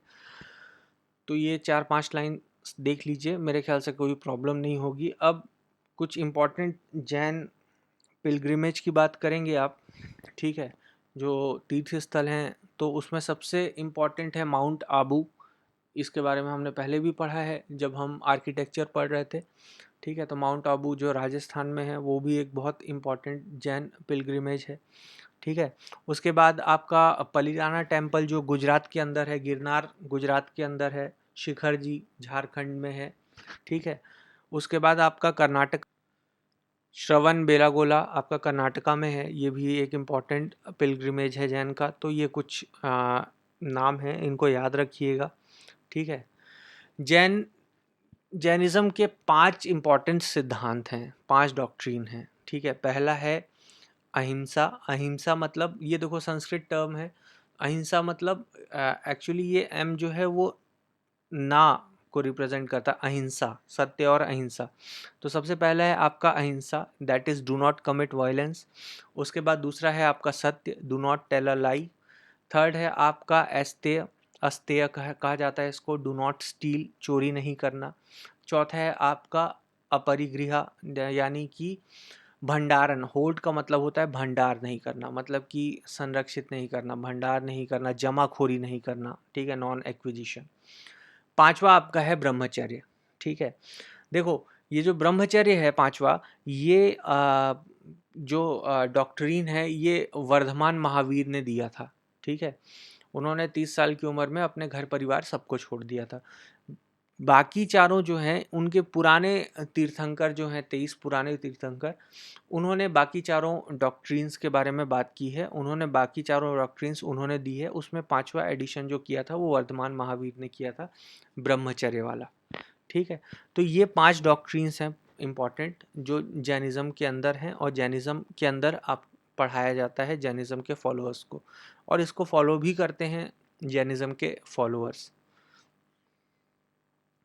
देखिए जैसा कि मैंने आपको पहले ही बता दिया है, यहाँ पे लिखा हुआ है the fifth doctrine was added by Mahavira, remaining 4 was taken over by previous teachers, ठीक है। जैनिज्म के लिए सबसे इम्पोर्टेंस है अहिंसा, that is non injury to living being, ठीक है। देखिए थोड़ा सा समझिएगा, 2 मिनट को ध्यान से सुनिएगा। ये इतना इम्पोर्टेंट है इसके जैनिज्म के लिए कि इवन ये मतलब जीव हत्या भी नहीं करते, ठीक है। आ, जैसे कि जो दिगंबर सेक्ट वाले हैं, ठीक है, उनके बारे में आगे बात करेंगे। वो जब रास्ते में चलते हैं तो वो अपने साथ एक झाड़ू लेके चलते हैं, ठीक है। इवन रास्ते को साफ करते हुए चलते हैं ताकि वो जो छोटे छोटे जीव जंतु हैं वो कहीं उनके पैर से कुचल के मर नहीं जाएं। तो ये इस तरीके से मतलब इवन अहिंसा को फॉलो करते हैं। सोचिए कि किसी भी लिविंग बीइंग को किसी प्रकार की इंजरी नहीं होनी चाहिए, इवन पेड़ पौधों को भी, ठीक है। ध्यान रखिएगा, आपने भी देखा होगा मेरे ख्याल से ये चीज़ें। लेकिन इसी क्या कहते हैं अहिंसा के जो क्या कहते हैं कि डॉक्ट्रीन के चलते एक बहुत मतलब असंगति पैदा हुई, एक एब्सर्ड पैदा हुआ था, ठीक है, जिसके बारे में बात करते हैं। जैसे कि एक बहुत क्या कहते हैं इम्पोर्टेंट स्कॉलर्स जिसके बारे में बात करते हैं कि कई जैन किंग थे जिन्होंने क्या किया था कि क्या कहते हैं कई ऐसे लोगों को ना एग्जीक्यूशन का ऑर्डर दे दिए का ऑर्डर कर दिया था जिन्होंने जीव जंतुओं की हत्या की थी। तो ये थोड़ा सा हास्यास्पद आपको लगेगा, मतलब थोड़ा सा आपको इसलिए लगेगा कि आप एक बात बताइए कि जीव जंतु की हत्या करने वाले को आपने क्या कर दिया, मौत की सजा दे दी। तो इनडायरेक्टली आपने क्या किया, आपने भी तो उसकी हत्या करवा दी। तो ये थोड़ा सा इलॉजिकल हो गया, बात को समझो, थोड़ा सा ये इलॉजिकल हो गया, ये एक अपसर्ड ही क्रिएट हो गया। अपसर्ड का मतलब ही होता है असंगत, मतलब जिस जो आपको क्या कहते हैं संगत ना लगे कि ये क्या चल रहा है, मतलब इलॉजिकल, जिसके पीछे आपका लॉजिक आपको समझ में ना आए, ठीक है। तो ऐसा भी कुछ हुआ कि भाई उसने जीव को मारा इसलिए तुमने उसको क्या किया, मौत की सजा सुना दी। तो तुमने भी तो उसी को मारा, उसको मारा जिसने जीव को मारा। तो वो उसने क्या किया तो तुमने भी तो सेम काम किया। बात आप समझ रहे हैं। सिमिलरली एक ऐसा और जो इंसिडेंस है कि अब देखिए पार्श्वनाथ ने कहा था कि जो जैन लोग हैं वो अपर हाफ और लोअर हाफ में कपड़ा पहन सकते हैं, लेकिन महावीर जैन ने कहा, जो वर्धमान महावीर थे, उन्होंने कहा था कि कंप्लीटली आपको क्या करना है कि कपड़ों का त्याग कर देना है, ठीक है। तो अब वहाँ पे भी एक एब्सर्ड क्रिएट हो रहा है। क्यों? क्योंकि जो उनके प्रीडिसेसर हैं, उनके जो पूर्वज तीर्थंकर हैं वो कुछ और कह रहे हैं, और उनके नीचे वाले तीर्थंकर जो लास्ट तीर्थंकर हैं वो कुछ और कह रहे हैं, ठीक है। और ये सब चीज़ें, और उसके अलावा भी बहुत सारे फैक्टर्स थे, बट ये सब चीज़ों ने क्या किया है कि जैनिज्म के अंदर सेक्ट्स का डिवीज़न कर दिया, ठीक है। जिसमें से 2 बहुत प्रोमिनेंट सेक्ट निकल के आए, वो थे आपके दिगंबर और श्वेतांबर। उनके बारे में आगे बात करेंगे, लेकिन एक कॉन्सेप्ट समझो कि इनकी जो फिलॉसफी थी, जो डॉक्ट्रिन्स थे, तो वो डॉक्ट्रिन्स में क्लैरिटी बहुत ज़्यादा नहीं थी, ठीक है, आपस में सामंजस्य नहीं था, और कई चीज़ें इलॉजिकल वे में हो जाती थी, तो जिसके कारण जो एक अलग ही सिचुएशन डेवलप हो गई और जिसने आगे चल के डिवीज़न करवा दिया, ठीक है। तो देखिए यही सब बातें यहाँ पे लिखी हुई हैं। आ, और उसके बाद लास्ट लाइन में देखिए कि जैनिज़्म जो है, ये बहुत इंपॉर्टेंट लाइन है लास्ट वाली, एकदम याद रखना, क्योंकि ये बुद्धिज़्म और जैनिज़्म में डिफरेंस, ये ऐसी ही कुछ इंपॉर्टेंट लाइंस बताती हैं। जैनिज़्म ने गॉड के एग्जिस्टेंस पे बिलीव किया, ठीक है, बट वो गॉड को जो जीना है उनसे नीचे रखते थे। जीना कौन? आपके जो कॉन्क्वेरर हैं, जो तीर्थंकर हैं, ठीक है, जिसमें सबसे प्रोमिनेंट कौन? महावीर जैन। तो उनके नीचे गॉड को रखते थे, ठीक है। सिमिलरली उन्होंने वर्ण सिस्टम को भी कंडेम नहीं किया, ठीक है। वो अथॉरिटी ऑफ वेदा को रिजेक्ट करते थे, वो वेदास को सुप्रीम नहीं मानते थे, ठीक है, कौन? जैनिज्म। बट वर्ण सिस्टम को रिकॉग्नाइज करते थे। बुद्धिज्म बिल्कुल रिकॉग्नाइज नहीं करता था वर्ण सिस्टम को, वो पूरी तरह से खिलाफ था। तो ये एक बेसिक डिफरेंस है जैनिज्म और बुद्धिज्म में, इसको आपको याद रखना है, बहुत इंपॉर्टेंट है, ठीक है। ये एग्जिस्टेंस ऑफ गॉड पे भी बिलीव करते थे, बट गॉड को जीना से नीचे, ठीक है, प्लेस करते थे। और दूसरा, ये वर्ण सिस्टम को कंडेम नहीं करते थे, यानी ये वर्ण सिस्टम को मानते थे जैनिज्म वाले, ठीक है। चलिए आगे बढ़ते हैं, ठीक है। अच्छा, ये इंपॉर्टेंट है, इसको समझ लो। महावीर ये कहते थे वर्ण सिस्टम को लेके कि क्या कहते हैं, कोई भी इंसान किस वर्ण में पैदा हुआ है वो उसके प्रीवियस बर्थ के कर्मों पे डिपेंड करता है, ठीक है। कि यानी कि अगर प्रीवियस बर्थ में उसने जीव हत्या की है बहुत ज़्यादा, तो आज वो शूद्र बन के पैदा हुआ है, ऐसा महावीर जैन कहते थे, ठीक है। और प्रीवियस बर्थ में किसी ने बहुत अच्छे काम किए हैं, गौ सेवा की है, गाय माता की सेवा की है, ये सब चीज़ें, जैसा कि आज बहुत सारे सत्ताधारी लोग कहते हैं कि सेवा करो तो अगले जन्म में आप भी देश के प्रधानमंत्री बन सकते हो। ठीक है, तो ऐसा कुछ काम जिन्होंने किया है वो हायर कास्ट में पैदा हुए हैं, और जिन्होंने बहुत सारे क्या कहते हैं पाप वगैरह किए हैं पिछले जन्म में, वो लोअर कास्ट में पैदा हुए, ऐसा महावीर जैन का कहना था, ठीक है। जैनिज्म के अंदर एक और चीज़ है, ये कहा जाता है कि वर्ल्डली बॉन्ड्स, यानी कि देश दुनिया की जो मोह माया है, ठीक है, उससे दूर होने के लिए, और लिबरेशन, सैल्वेशन, निर्वाण, निर्वाण की बात नहीं करते, वो बुद्धिज़्म का कॉन्सेप्ट हो जाता है। लिबरेशन, सैल्वेशन अचीव करने के लिए, मोक्ष प्राप्ति के लिए आपको किसी रिचुअल को करने की ज़रूरत नहीं है, ठीक है। वर्ण सिस्टम रिचुअल करवाता था, आप कॉन्सेप्ट समझिए। वन सिस्टम में आपको मोक्ष प्राप्ति के लिए रिचुअल्स करने पड़ते थे, ये एक डिफरेंस है।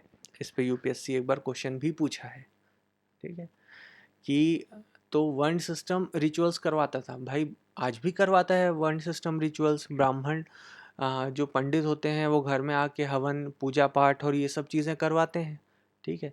ये सब दान पुण्य ये सब करते रहेंगे। ये सब क्या है? ये रिचुअल्स ही हैं, ये प्रथाएं हैं पुरानी, ठीक है।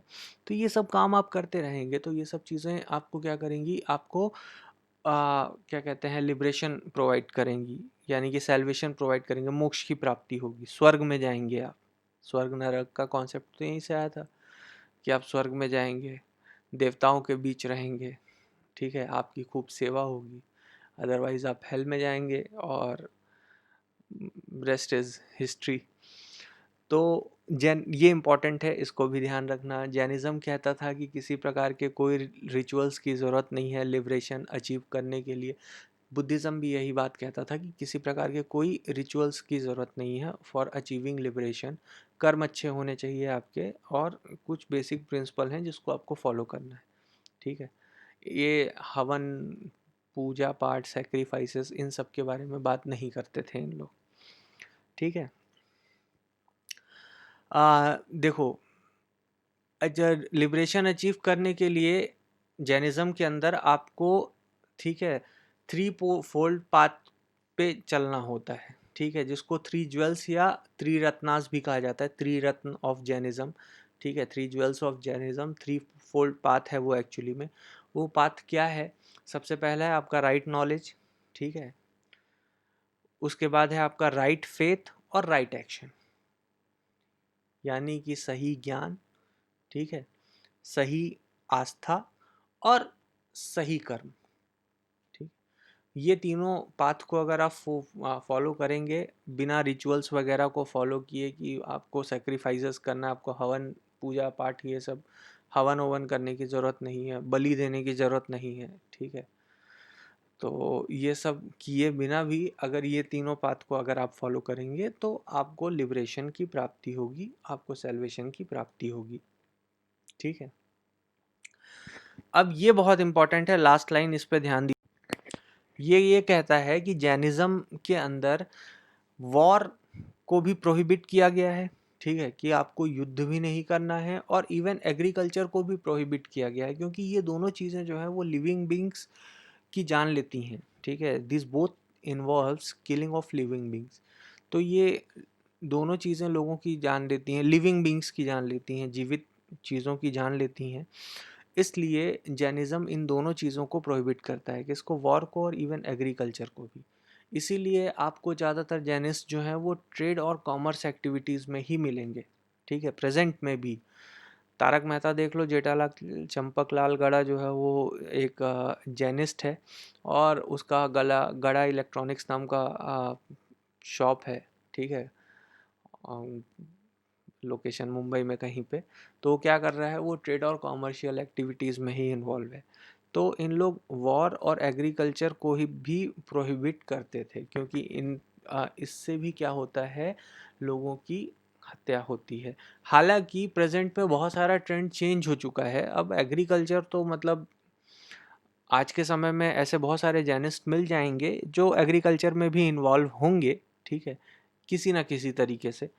और लेकिन पहले के टाइम पे इसको प्रोहिबिट किया जाता था, और ज़्यादा से ज़्यादा जैनिस्ट जो हैं वो ट्रेड और कॉमर्स एक्टिविटीज़ में ही इन्वॉल्व होते थे। इसीलिए गुजरात में आपको जैनिज़्म का बहुत बड़ा कंसंट्रेशन मिल जाता है। देखो यहीं से आपको लोकेशन भी ध्यान आ जाएगी, याद रहेगी कि गुजरात, राजस्थान, महाराष्ट्र का जो एरिया है वहाँ पे आपको जैनिस्ट कंसंट्रेशन मिल जाएगा, क्योंकि ज़्यादातर ट्रेड और कॉमर्स एक्टिविटीज़ वाले लोग वहीं रहते हैं। तो उसमें से ज़्यादातर जैनिस्ट जो होंगे, जिन्होंने जैन धर्म अपनाया होगा, या तो वो उधर के ही लोग होंगे या वहाँ जाके बस गए होंगे।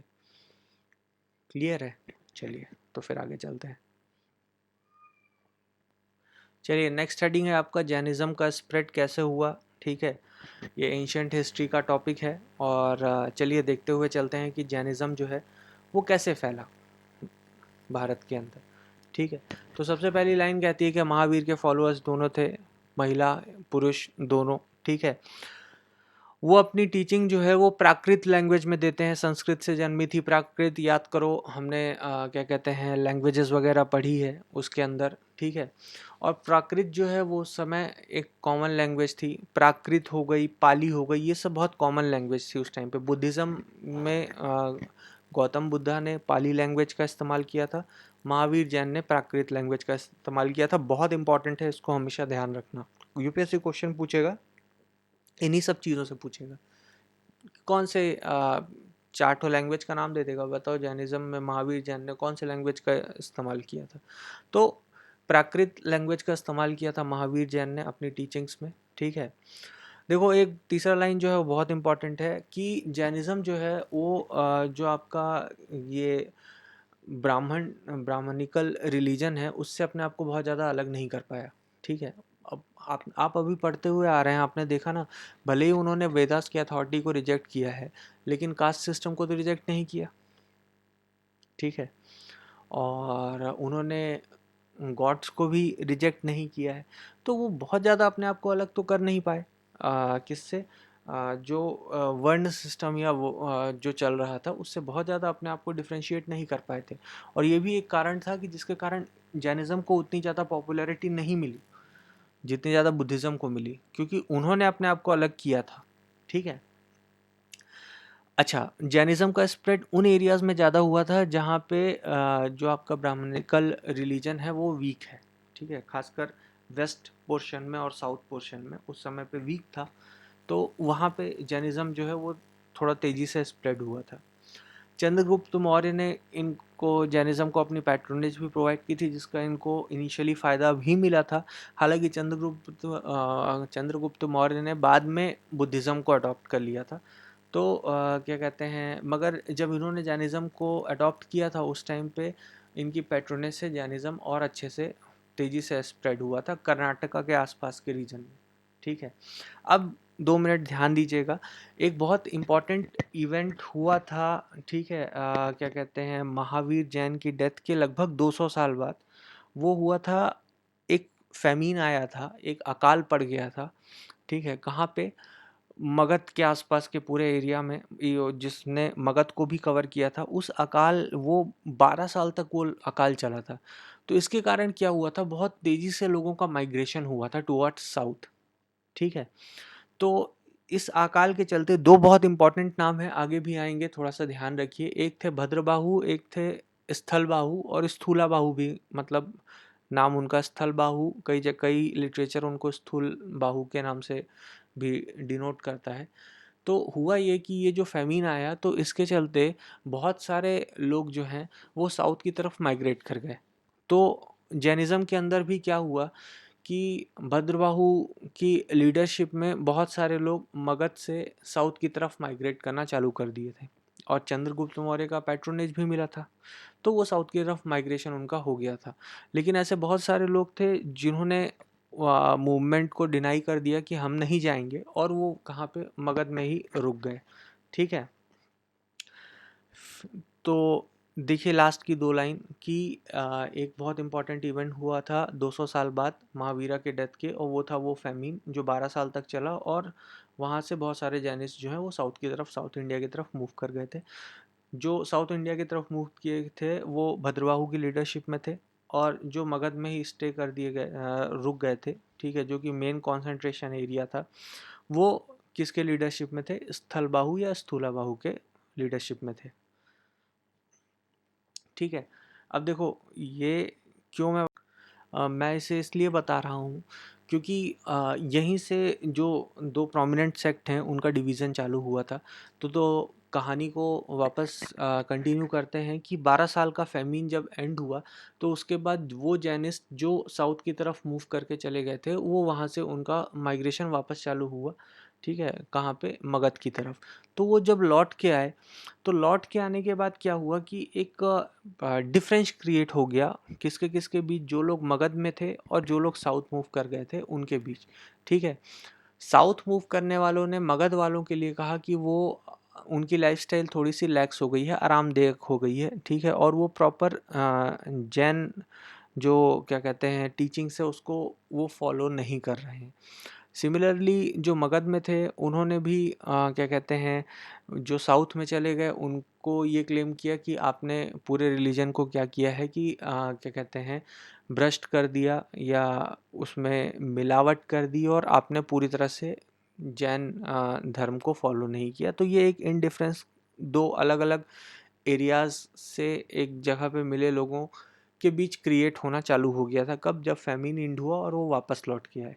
ठीक है, अब साउथ वाले कहते थे कि उन्होंने स्ट्रिक्टली प्रैक्टिस किया है, नॉर्थ वाले कह रहे थे कि नहीं उन्होंने नहीं किया है। साउथ वाले कह रहे थे नॉर्थ वालों ने नहीं किया है, नॉर्थ वाले कह रहे थे साउथ वालों ने नहीं किया है, उन्होंने कुछ अलग ही ट्रेडिशन क्रिएट कर दिया है। तो ये सब चीज़ें आपस में चल रही थी। तो इसके कारण क्या हुआ, एक काउंसिल मीट हुई पाटलिपुत्र में। ठीक है, बट जो साउथ से आए जैन थे उन्होंने उस काउंसिल को पूरी तरह से बायकॉट किया, और बायकॉट करने के बाद ठीक है यहाँ से ही डिवीज़न हो गया। और जो साउथ गए थे, ठीक है, जैनिस्ट लोग, उन्होंने अपने आप को दिगंबर क्लेम किया, और जो मगध में स्टे कर रहे थे फैमिन के टाइम पे भी जो जैनिस्ट, उन्होंने अपने आप को श्वेतांबर, ठीक है, क्लेम किया। तो बहुत इजी है, तो ये याद रखना। और श्वेतांबर को ऐसे भी याद रखना, श्वेतांबर एस से श्वेतांबर, एस से स्थलबाहु, स्थलबाहु इज रिलेटेड टू कौन? जो मगध में रुक गए थे, नॉर्थ वाले। ठीक है, तो यहाँ से ये डिवीज़न हो गया था, दो अलग अलग प्रोमिनेंट सेक्ट का जन्म हुआ था, किसके अंदर? जैनिज़्म के अंदर, दिगंबर और श्वेतांबर्स का। ठीक है, उसके बाद देखिए उसके नीचे की लाइन जो है वो देरासर मतलब कि जो जैन टेम्पल्स हैं गुजरात और साउथ राजस्थान में, उनको देरासर कहा जाता है। बसाती जो जैन श्राइन्स हैं, ठीक है, और टेम्पल्स जो कर्नाटका में हैं, उनको बसादी कहा जाता है। विमला वशाही जो Jain temples in north India, उनको विमला वशाही कहा जाता है। ये नाम याद रखना, यूपीएससी इस पे क्वेश्चन पूछ सकता है, ठीक है।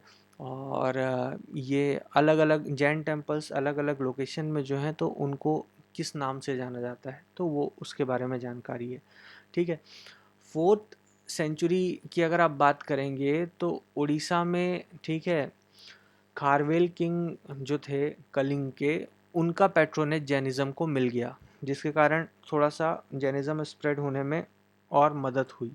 2nd और 1st सेंचुरी की बात करें तो जैनिज़्म जो है वो तमिलनाडु, फिर गुजरात और राजस्थान तक फैल चुका था। क्लियर? तो मेरे ख्याल से इतना समझने में अभी तक कोई दिक्कत नहीं हुई होगी, ठीक है। नेक्स्ट स्लाइड आपकी कहती है कि जैनिज़्म बुद्धिज़्म के जितना तेज़ी से नहीं फैला, बट वो स्ट्रॉन्ग होल्ड था जहाँ पे भी वो रहा। हमने पहले ही इस पे बात कर ली, ठीक है। जो मेजर जैन टेक्स्ट्स हैं वो कहाँ पे कंपाइल किए गए थे, तो वो वल्लभी में कंपाइल किए गए थे, जो कि प्रेजेंट में गुजरात में है। ये भी इम्पॉर्टेंट लाइन है, इसको याद रखना, ठीक है। जैनिज़्म के जो लिटरेचर हैं वो ज़्यादातर एपिक्स हैं, पुराण हैं, नॉवेल हैं, ड्रामाज हैं, ठीक है। या तो उसमें कविताएं कही गई हैं, कहानियाँ कही गई हैं, ठीक है, ड्रामाज वगैरह, ये सब सब चीज़ों का सम्मिश्रण है जैनिज़्म के लिटरेचर्स, ठीक है। अ, देखिए, जैनिज़्म जो था वो इनिशियली आइडल वर्शिप तो नहीं करता था, लेकिन बाद में उन लोग आइडल वर्शिप यानी इमेज वर्शिप में आ चुके थे, ठीक है। तो शुरू में वो किसी भी क्या कहते हैं इमेज की वर्शिप नहीं करते थे, लेकिन बाद में वो इमेज वर्शिप में उन्होंने महावीर के साथ साथ जो उनके प्रेडिसेसर 23 और तीर्थंकर थे, उनके भी क्या कहते हैं मूर्ति पूजा चालू कर दी, और इसलिए अब आपको जैन मंदिर वगैरह मिल जाते हैं, बट इनिशियली ऐसा कुछ नहीं था, ठीक है। और उसके बाद है अनेकंतावाद, ठीक है। अनेकंतावाद जो है याद रखना, ये इस पे एक बार क्वेश्चन आया है यूपीएससी में कि अनेकंतावाद किससे संबंधित है। आंसर था इसका जैनिज़्म। तो अनेकंतावाद जो है ये थोड़ा सा इंटरेस्टिंग है कि अनेकंतावाद क्या होता है। ये एक्चुअली में एक डॉक्ट्रिन है, एक सिद्धांत है, जो कि कहता है कि जो अल्टीमेट ट्रूथ होता है, ठीक है, या रियलिटी जो है वो बहुत कॉम्प्लेक्स है, ठीक है, और उसको किसी सिंगल पॉइंट ऑफ व्यू से या सिंगल स्टेटमेंट से आप उसको डिफाइन नहीं कर सकते। वो इतनी क्या कहते हैं कॉम्प्लेक्स है अल्टीमेट ट्रूथ। उसके बहुत सारे एस्पेक्ट्स, बहुत सारे नज़रिए हो सकते हैं ट्रूथ के, ठीक है। अब जैसे किसी ने कह दिया कि आलस्य आपका सबसे बड़ा दुश्मन है, फिर किसी ने कह दिया कि दुश्मन को भी गले लगाओ, तो यहाँ पे दो अलग अलग पहलू हो गए, ठीक है। ये एग्जाम्पल इसके लिए नहीं है, ठीक है, लेकिन फिर भी मैं आपको एक बात बता रहा हूँ। तो अनेकंतावाद ये कहता है कि अल्टीमेट ट्रूथ जो है परम सत्य, उसका उसके बहुत सारे आयाम हो सकते हैं, और उसको एक क्या कहते हैं एक सिंगल स्टेटमेंट या सिंगल क्या कहते हैं पॉइंट ऑफ व्यू से समझाना मुश्किल है, ठीक है। कभी भी आप उसको डिस्क्राइब नहीं कर सकते, कोई भी सिंगल या स्पेसिफिक स्टेटमेंट किसी भी अल्टीमेट ट्रूथ को डिस्क्राइब नहीं कर सकता, ठीक है। चलिए, ये जो सामने इमेज दिख रही है ये अष्टमंगल की इमेज है, ठीक है। जैनिज़्म के अंदर ये अष्टमंगल बहुत ही प्रोमिनेंट है, और इसको मैं पढ़ाऊँगा नहीं, इसको आप नोट करके थोड़ा सा रट लीजिएगा। ये आपका दिया हुआ है, ठीक है। जैन के अलग अलग सिंबल्स ये अष्टमंगल के, सबसे पहले है स्वास्तिक, उसके बाद है श्रीवास्त, ठीक है, उसके बाद है आपका नंदावर्त, उसके बाद है वर्धमानक, उसके बाद है भद्रासन, ठीक है, उसके बाद है कलश, उसके बाद है आपका मीन युगल, उसके बाद है दर्पण। ये अलग अलग सिंबल्स जो हैं ये जैन मंदिरों में आपको, जैन टेक्स्ट में आपको मिल जाएंगे, ठीक है। लोग जो जैनिस्ट लोग हैं उनके घर में फ़ोटो के रूप में मिल जाएंगे। तो ये सिंबल्स का अपना अपना एक मतलब है, वो सामने दिया हुआ है, ठीक है। जैसे एक दो का एग्जांपल मैं बता देता हूँ। फॉर एग्जांपल स्वास्तिका कहता है peace and well being of human, ठीक है। और जो श्रीवस्त है वो एक्चुअली में जैन के चेस्ट पे एक मार्क है, ठीक है, जो कि प्योर सोल को सिग्निफाई करता है। देखिए क्रोनोलॉजी में दिया हुआ है, सबसे पहले स्वास्तिक दिया हुआ है, उसके बाद श्रीवत्स दिया हुआ है। ठीक है, तो ये आप पढ़ लीजिएगा, अच्छे से समझ लीजिएगा, इसमें समझाने लायक कुछ नहीं है, तो इसमें हम लोग टाइम वेस्ट नहीं करते हैं। चलिए आगे बढ़ते हैं। सबसे इम्पोर्टेंट, चलिए तो दो इम्पॉर्टेंट सेक्ट्स जो हैं उनकी बात करते हैं। पहला है आपका दिगंबर। ठीक है, आपको उनका ओरिजिन पता चल गया कि इनका ओरिजिन कैसे हुआ। ठीक है, दिगंबर के अंदर सब सेक्ट की बात करें जल्दी से, तो एक है आपका मूल संघ, उसके बाद है तेरापंथी, उसके बाद है तारापंथी, उसके बाद है बीसपंथी। उसके बारे में थोड़ा थोड़ा आगे देखेंगे कि ये सेक्ट्स क्या क्या हैं। ठीक है, दिगंबर जो हैं वो महावीर जैन के बहुत ही आप कहेंगे तो ऑर्थोडॉक्स टाइप के फॉलोअर हैं। ठीक है, इनके जो मेल मॉन्क्स होते हैं वो क्या कहते हैं, कंप्लीट न्यूडिटी पे बिलीव करते हैं, और ये कोई भी वस्त्र धारण नहीं करते। They do not wear any type of clothes. ठीक है, इनकी जो फीमेल मॉन्क्स हैं उनको आरिका कहा जाता है। ठीक है, और ये अनस्टिच्ड प्लेन वाइट साड़ी जो है वो पहनती हैं। ये पांचों डॉक्ट्रिन जो जैनिज़्म की है उसको फॉलो करते हैं। ये इंपॉर्टेंट है, इसको ध्यान रखना। जो श्वेतांबर है वो सिर्फ 4 डॉक्ट्रिन फॉलो करते हैं। लास्ट डॉक्ट्रिन जो है ब्रह्मचर्य, उसको फॉलो नहीं करते, जो कि वर्धमान महावीर ने दी थी।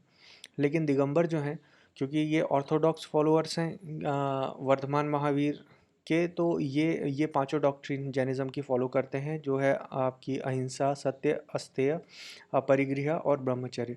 ठीक है, भद्रबाहु इनके एक्सपोनेंट हैं दिगंबर के। तो वो तो हमने पहले ही बात कर ली थी कि भद्रबाहु के लीडरशिप में ही जैनिस्ट का पूरा एक समूह जो है वो साउथ की तरफ माइग्रेट उन्होंने किया था। तो इसी, और वही जो माइग्रेंट्स थे वही तो दिगंबर बने थे बाद में। तो इनके बहुत बड़े एक्सपोनेंट जो हैं, सबसे प्रोमिनेंट वो कौन है, वो भद्रबाहु हैं। ठीक है, दिगंबर जो हैं वो ये मानते हैं कि जो वुमेन है वो कभी तीर्थंकर नहीं बन सकती। ठीक है, इसलिए जो मल्लीनाथ 19 तीर्थंकर मैंने शुरू में जिनकी बात की थी, ठीक है, ये मानते हैं कि वो एक क्या कहते हैं, पुरुष हैं। श्वेतांबर इससे अलग मानते हैं, क्या मानते हैं आगे बात करेंगे।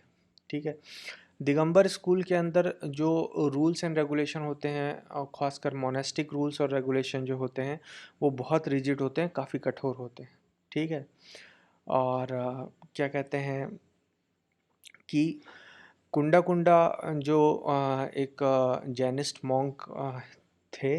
ठीक है, अ, उनके उन्होंने बहुत सारी जैनिस्ट एपिक्स वगैरह लिखी हैं। ठीक है, जैनिस्ट पोयम, बहुत सारे लिटरेचर्स जैनिस्ट लिखे हैं।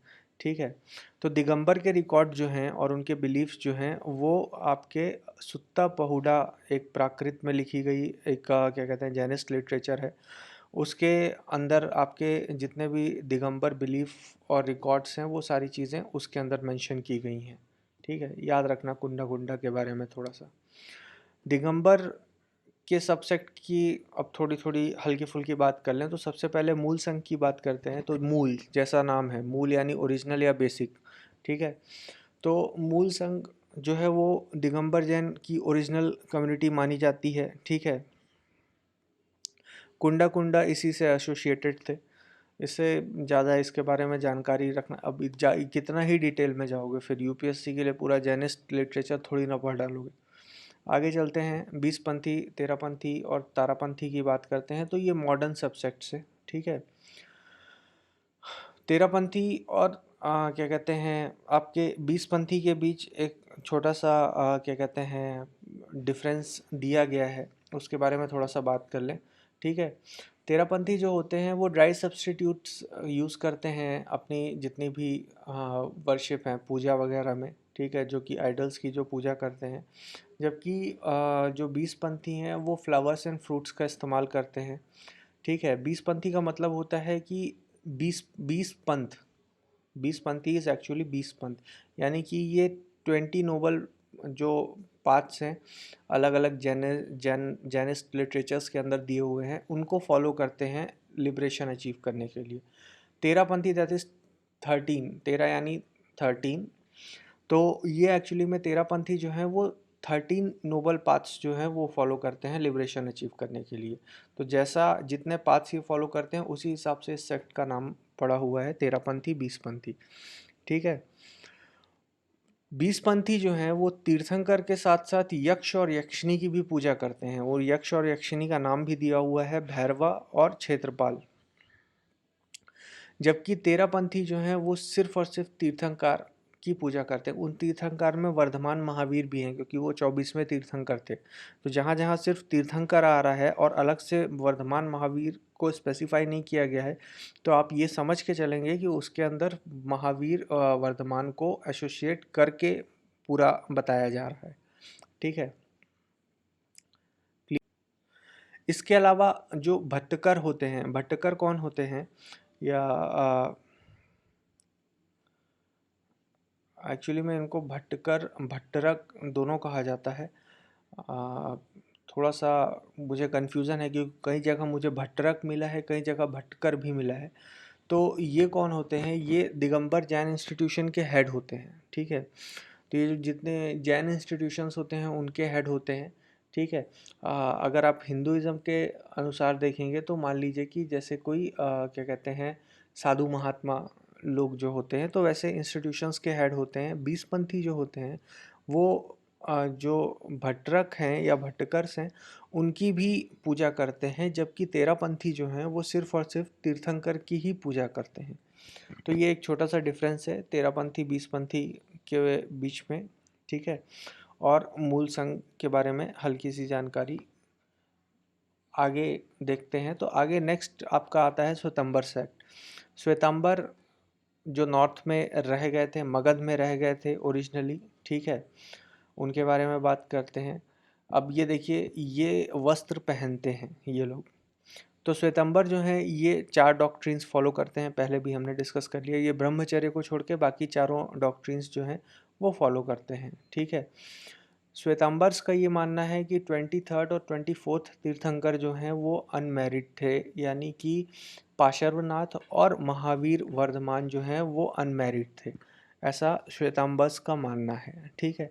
लेकिन कई लिटरेचर्स ये बताती हैं कि वर्धमान महावीर जो हैं वो मैरिड थे और 30 साल की उम्र में उन्होंने छोड़ दिया था अपने पूरे घर परिवार को। स्थलबाहु या स्थूला भद्र या स्थूल बाहु, ठीक है, अलग अलग नाम मिलते हैं इनके। ठीक है। ये प्रोमिनेंट एक्सपोनेंट हैं। अब इन्हीं के लीडरशिप में उन लोग वहाँ रुके हुए थे। ठीक है।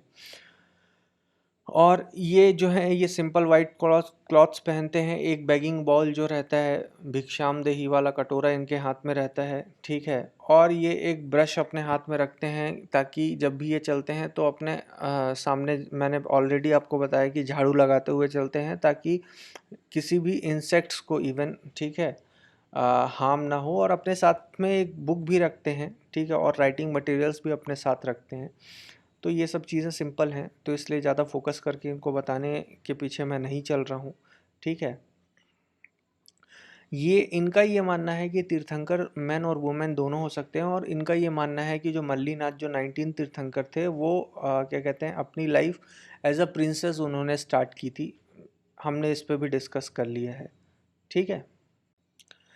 ठीक है। श्वेतांबर्स का नेक्स्ट लाइन ये कहती है कि श्वेतांबर्स का मानना है कि एग्जिस्टेंस में 5 इटर्नल सब्सटेंसेस, ठीक है, क्या कहते हैं, का इंडिकेशन है। पहला है सोल, यानी कि जीव यानी आत्मा। ठीक है। दूसरा है मैटर, तीसरा है स्पेस, चौथा है मोशन, पांचवा है रेस्ट। अब देखो डिफरेंस बस इतना है कि दिगंबर जो है वो उसमें एक और चीज़ ऐड कर देते हैं, वो है टाइम, दैट इज़ काल। तो इसमें ये आपका कंप्लीटली रटने का है, रट लेना। डिफरेंस आया या कोई प्रीलिम्स का क्वेश्चन आया तो सॉल्व हो जाएगा। श्वेतांबर के सबसेक्ट की बात करें, ठीक है, सबसे पहले स्थानकवासी पूछा है यूपीएससी में एक बार इसके बारे में क्वेश्चन, स्थानकवासी। ठीक है। ये एक्चुअली में आइडल्स की पूजा करने के बजाय सेंट्स की पूजा करने में बिलीव करते हैं। ठीक है। जो जैन मॉन्क्स वगैरह हैं उनकी पूजा करने में बिलीव करते हैं। ठीक है। इनके जो सेंट्स हैं वो मुंह पे मुंह पट्टी बांधते हैं, सफ़ेद कलर का क्लॉथ जो रहता है मुंह से ढका रहता है। आप आस्था चैनल देखते रहिए, संस्कार चैनल देखते रहिए, आपको इनके मॉन्क्स दिख जाएंगे मुंह पट्टी बांधे हुए, ठीक है। दूसरे होते हैं मूर्ति पूजक, सॉरी, मूर्ति पूजक जो होते हैं वो क्या कहते हैं, वो तीर्थंकर की भी पूजा करते हैं, उनके आइडल्स की भी पूजा करते हैं और साथ ही साथ सेंट्स की भी पूजा करते हैं, और ये मुंह पट्टी नहीं बांधते, ठीक है। इसके अंदर भी एक सबसेक्ट में तेरापंथी दिगंबर में भी था, तेरापंथी इनके अंदर भी है, ठीक है। ये भी सेंट्स की पूजा करते हैं आइडल्स की बजाय, ठीक है। और इनके भी सेंट्स जो हैं वो मुंह पट्टीस बांधते हैं, मुँह पट्टीस, दैट इज़ मुंह पे वाइट क्लॉथ।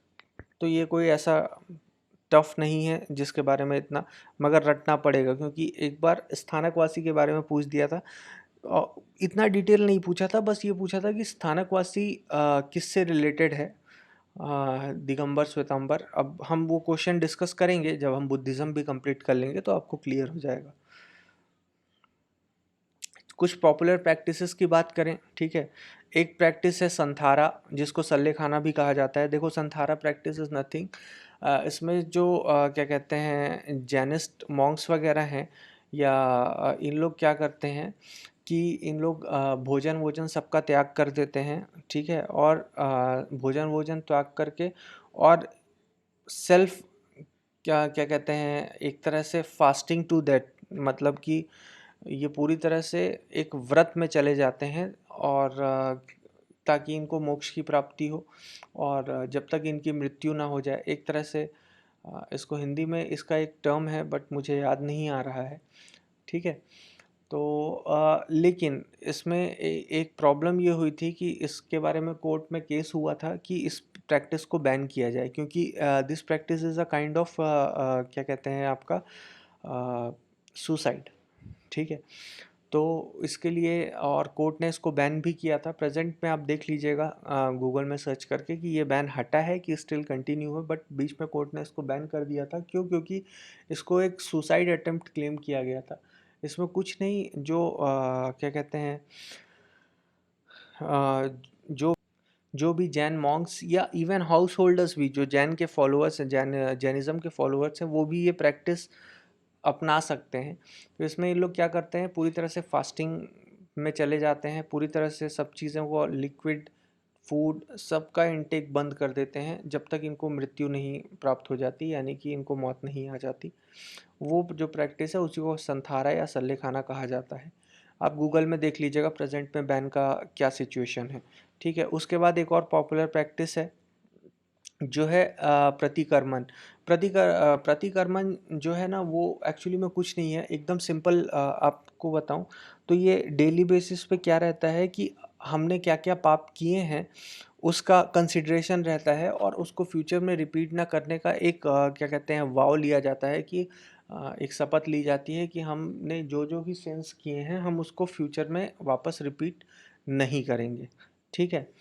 और इसमें 5 टाइप की प्रैक्टिसेस हैं, ठीक है। देवासी, राई, पाखी, चौमासी और आपका संवत्सरी कहा जाता है। ये 5 टाइप की प्रैक्टिसेस हैं, नाम बस याद रखना, इतना डिटेल उससे ज़्यादा मत जाना, वरना सही में आप इसमें पीएचडी कर डालेंगे। तो आई होप आपको दोनों पॉपुलर प्रैक्टिसेस जो हैं वो क्लियर हो गई कि जैनिज़्म के अंदर पॉपुलर प्रैक्टिसेस क्या क्या हैं। अब बहुत इम्पॉर्टेंट है, ठीक है, आपका ये टॉपिक जो एंशियंट हिस्ट्री का टॉपिक है अगेन, कि डिक्लाइन ऑफ जैनिज़्म। एक्चुअली में क्या कहते हैं, जैनिज़्म जब ऐसा धर्म था जो इतना तेज़ी से फैला बुद्धिज़्म के साथ साथ, तो फिर आखिर ये डिक्लाइन क्यों हुआ। बुद्धिज़्म में भी हम ये टॉपिक कवर करेंगे मेंस के पॉइंट ऑफ व्यू से। ये बहुत इंपॉर्टेंट है, इसको ध्यान रखना, क्योंकि हो सकता है कभी मेंस में आपसे क्वेश्चन पूछ दे कि आखिर जैनिज़्म और बुद्धिज़्म इतने प्रोमिनेंट रिलीजन थे, इतना वाइड स्प्रेड मिला, इतना तेज़ी से इनको पॉपुलैरिटी मिली, तो आखिर फिर ये डिक्लाइन होने के पीछे इनका कारण क्या था।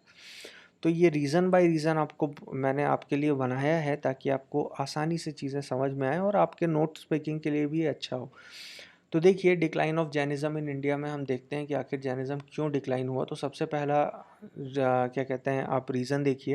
तो चलिए, सबसे पहला रीज़न जो है कि महावीर, वर्धमान महावीर के डेथ के बाद, ठीक है, जैनिज़्म को जो बाकी जैनिस्ट मॉन्क थे, ठीक है, बाद के, वो उतनी प्रॉपरली वो उसको लोगों तक नहीं पहुंचा पाए, ठीक है, जितने की ज़रूरत थी। थोड़ा सा वो इस चीज़ में वो अपने ही क्या कहते हैं एसेटिक लाइफस्टाइल में इतने बिजी हो गए कि वो उतना प्रॉपर स्प्रेड जैसा कि महावीर, वर्धमान महावीर ने किया था, वैसा प्रॉपर स्प्रेड वो फिर जैनिज़्म का नहीं कर पाए। ये सबसे पहला रीज़न था जिसकी वजह से जैनिज़्म उतना प्रॉपर फैल नहीं पाया जितना प्रॉपर फैलना चाहिए था। वो अपने ही तपस्वी जीवन में ज़्यादा व्यस्त हो गए और इस चक्कर में जैनिज़्म आम लोगों तक बिल्कुल नहीं पहुंच पाया उतना ज़्यादा प्रोमिनेंटली, ठीक है। सेकंड रीज़न जो है, ये बहुत इंपॉर्टेंट रीज़न है सेकंड वाला। ये कहता है कि extreme austerity also went against common masses, ठीक है। इनका इतना कठोर तपस्वी जीवन था कि वो फिर मासेस के अगेंस्ट चला गया। सिंपल सी बात है, समय बदल रहा था। वर्ण सिस्टम में भी आप देखिए ऋग्वेद का जो फेज था, ठीक है, वैदिक फेज और लेटर वैदिक फेज। तो जो पहला वैदिक फेज था जो प्रोमिनेंटली ऋग्वेदिक फेज माना जाता है, उसमें एसेटिक लाइफस्टाइल, ठीक है, लोग जी रहे थे, लेकिन वो शिफ्ट हो रहा था, ग्रेजुअली शिफ्ट हो रहा था, ठीक है। लोग टाउनिज्म अडॉप्ट कर रहे थे, ठीक है, लोग सोसाइटी अडॉप्ट कर रहे थे। अब ऐसे में एक धर्म, ठीक है, अब ये ऐसी बात होती है कि लोगों के मन में गुस्सा था, क्लियर, लोगों के मन में गुस्सा था, बट स्टिल अब ऐसा भी नहीं था कि वो जो पुरानी जो ट्रेडिशनल चीज़ें थी जिसको लोग अब चेंज कर रहे थे, अब वापस उसी में जाए। प्लस एक और फैक्टर आपने देखा था कि क्योंकि ये जो आपका वर्ण सिस्टम वाला कल्चर था, उसके बहुत ज़्यादा अगेंस्ट तो था नहीं ये, तो इसके कारण भी इसको पॉपुलैरिटी नहीं मिली। वो पॉइंट अगर इसमें नहीं भी ऐड है तो वो भी आपको याद रखना चाहिए, हमने पहले उसको डिस्कस किया है कि वो भी एक फैक्टर था जिसके कारण इसको उतनी पॉपुलैरिटी नहीं मिल पाई। लेकिन ये सेकंड रीज़न जो है कि एक्सट्रीम जो क्या कहते हैं ऑस्टेरिटी है, यानी एसेटिक लाइफस्टाइल थी एक्सट्रीम, कि एकदम ऐसा आपको जीना पड़ेगा तपस्वी जीवन, तो वो भी कॉमन मासेस के थोड़े से अगेंस्ट गई, क्योंकि कॉमन मासेस इतना ज़्यादा ऑस्टेरिटी अडॉप्ट करने के उस समय फेज में नहीं था, ठीक है। थर्ड रीज़न, जैनिज़्म को उतना ज़्यादा पैट्रोनेज नहीं मिला जितना बुद्धिज़्म को मिला, ठीक है। बुद्धिज़्म जैनिज़्म के कंपैरिजन में थोड़ा सा लिबरल था रिलीजन, और जब बुद्धिज़्म पढ़ेंगे तो आपको कंपैरिजन करने के बाद ऑलरेडी पता चल जाएगा। तो कम पैट्रोनेज भी इनके अगेंस्ट चला गया, क्योंकि और राजाओं का सपोर्ट मिलता तो फिर ये और ज़्यादा तेज़ी से और आगे तक फैलता, ठीक है। जैसे अब बुद्धिज़्म को तो क्रॉस कंट्री कहाँ कहाँ पहुँचा दिया गया, क्यों? क्योंकि उसको पैट्रोनेज इस हिसाब से मिला। तो पैट्रोनेज मिला तो जैसे जैसे एम्पायर्स बढ़ते गए तो मॉन्क्स को वहाँ वहाँ राजाओं ने भेजा, और भेजा तो वो उस धर्म का प्रचार वहाँ वहाँ तक करके आए, लोगों को वहाँ तक जोड़ के आए। लेकिन जैनिज़्म के साथ ऐसा नहीं हो पाया, ठीक है। फोर्थ रीज़न कहते हैं कि दे टुक द कॉन्सेप्ट ऑफ अहिंसा टू फॉर। इतना ज़्यादा अहिंसा का कॉन्सेप्ट लेके आ गए, इतना ज़्यादा अहिंसा का कॉन्सेप्ट था इनके अंदर कि ये उनके ही फेवर के अगेंस्ट चला गया। सिंपल सी बात है, देखो यार, एकदम मतलब बहुत सिंपल तरीके से सोच के देखना कि अब इनका अहिंसा का कॉन्सेप्ट इवन एग्रीकल्चर के अगेंस्ट चला जा रहा है।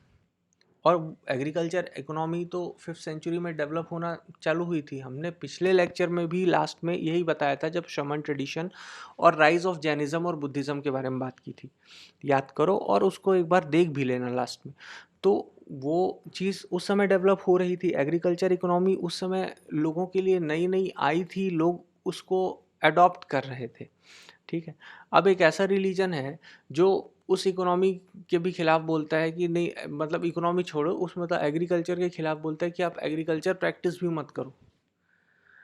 तो जाहिर सी बात है कि फिर वो मासेस के अगेंस्ट जाएगा। वो अहिंसा का मतलब इतना क्या कहते हैं कॉन्सेप्ट जो इतना रिग्रेस हो जाए, इतना कठोर हो जाए, ठीक है, इतना रिजिड हो जाए, कहाँ कहाँ तक झाड़ू लगाते हुए चलोगे? तो समझ के देखिए।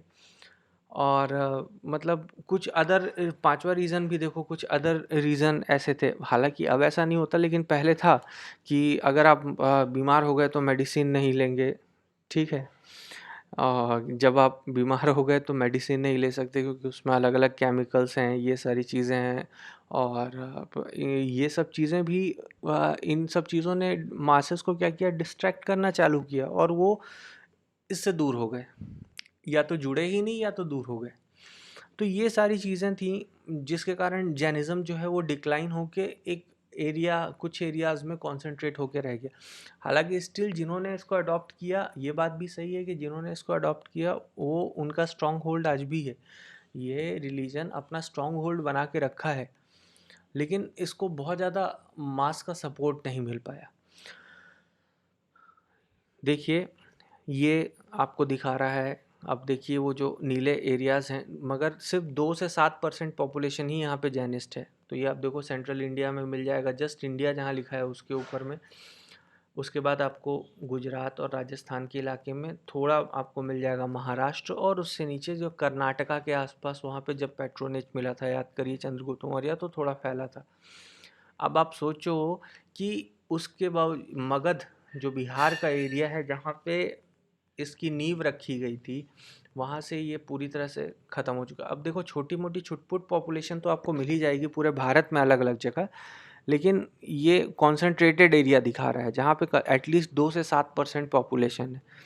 तो ये है, ये था आपका पूरा जैनिज़्म, ठीक है। Ancient history, art and culture दोनों के पॉइंट ऑफ व्यू से कवर करते हुए, आई होप इसके बाद आपको जैनिज़्म से रिलेटेड सारे डाउट्स क्लियर हो जाएंगे।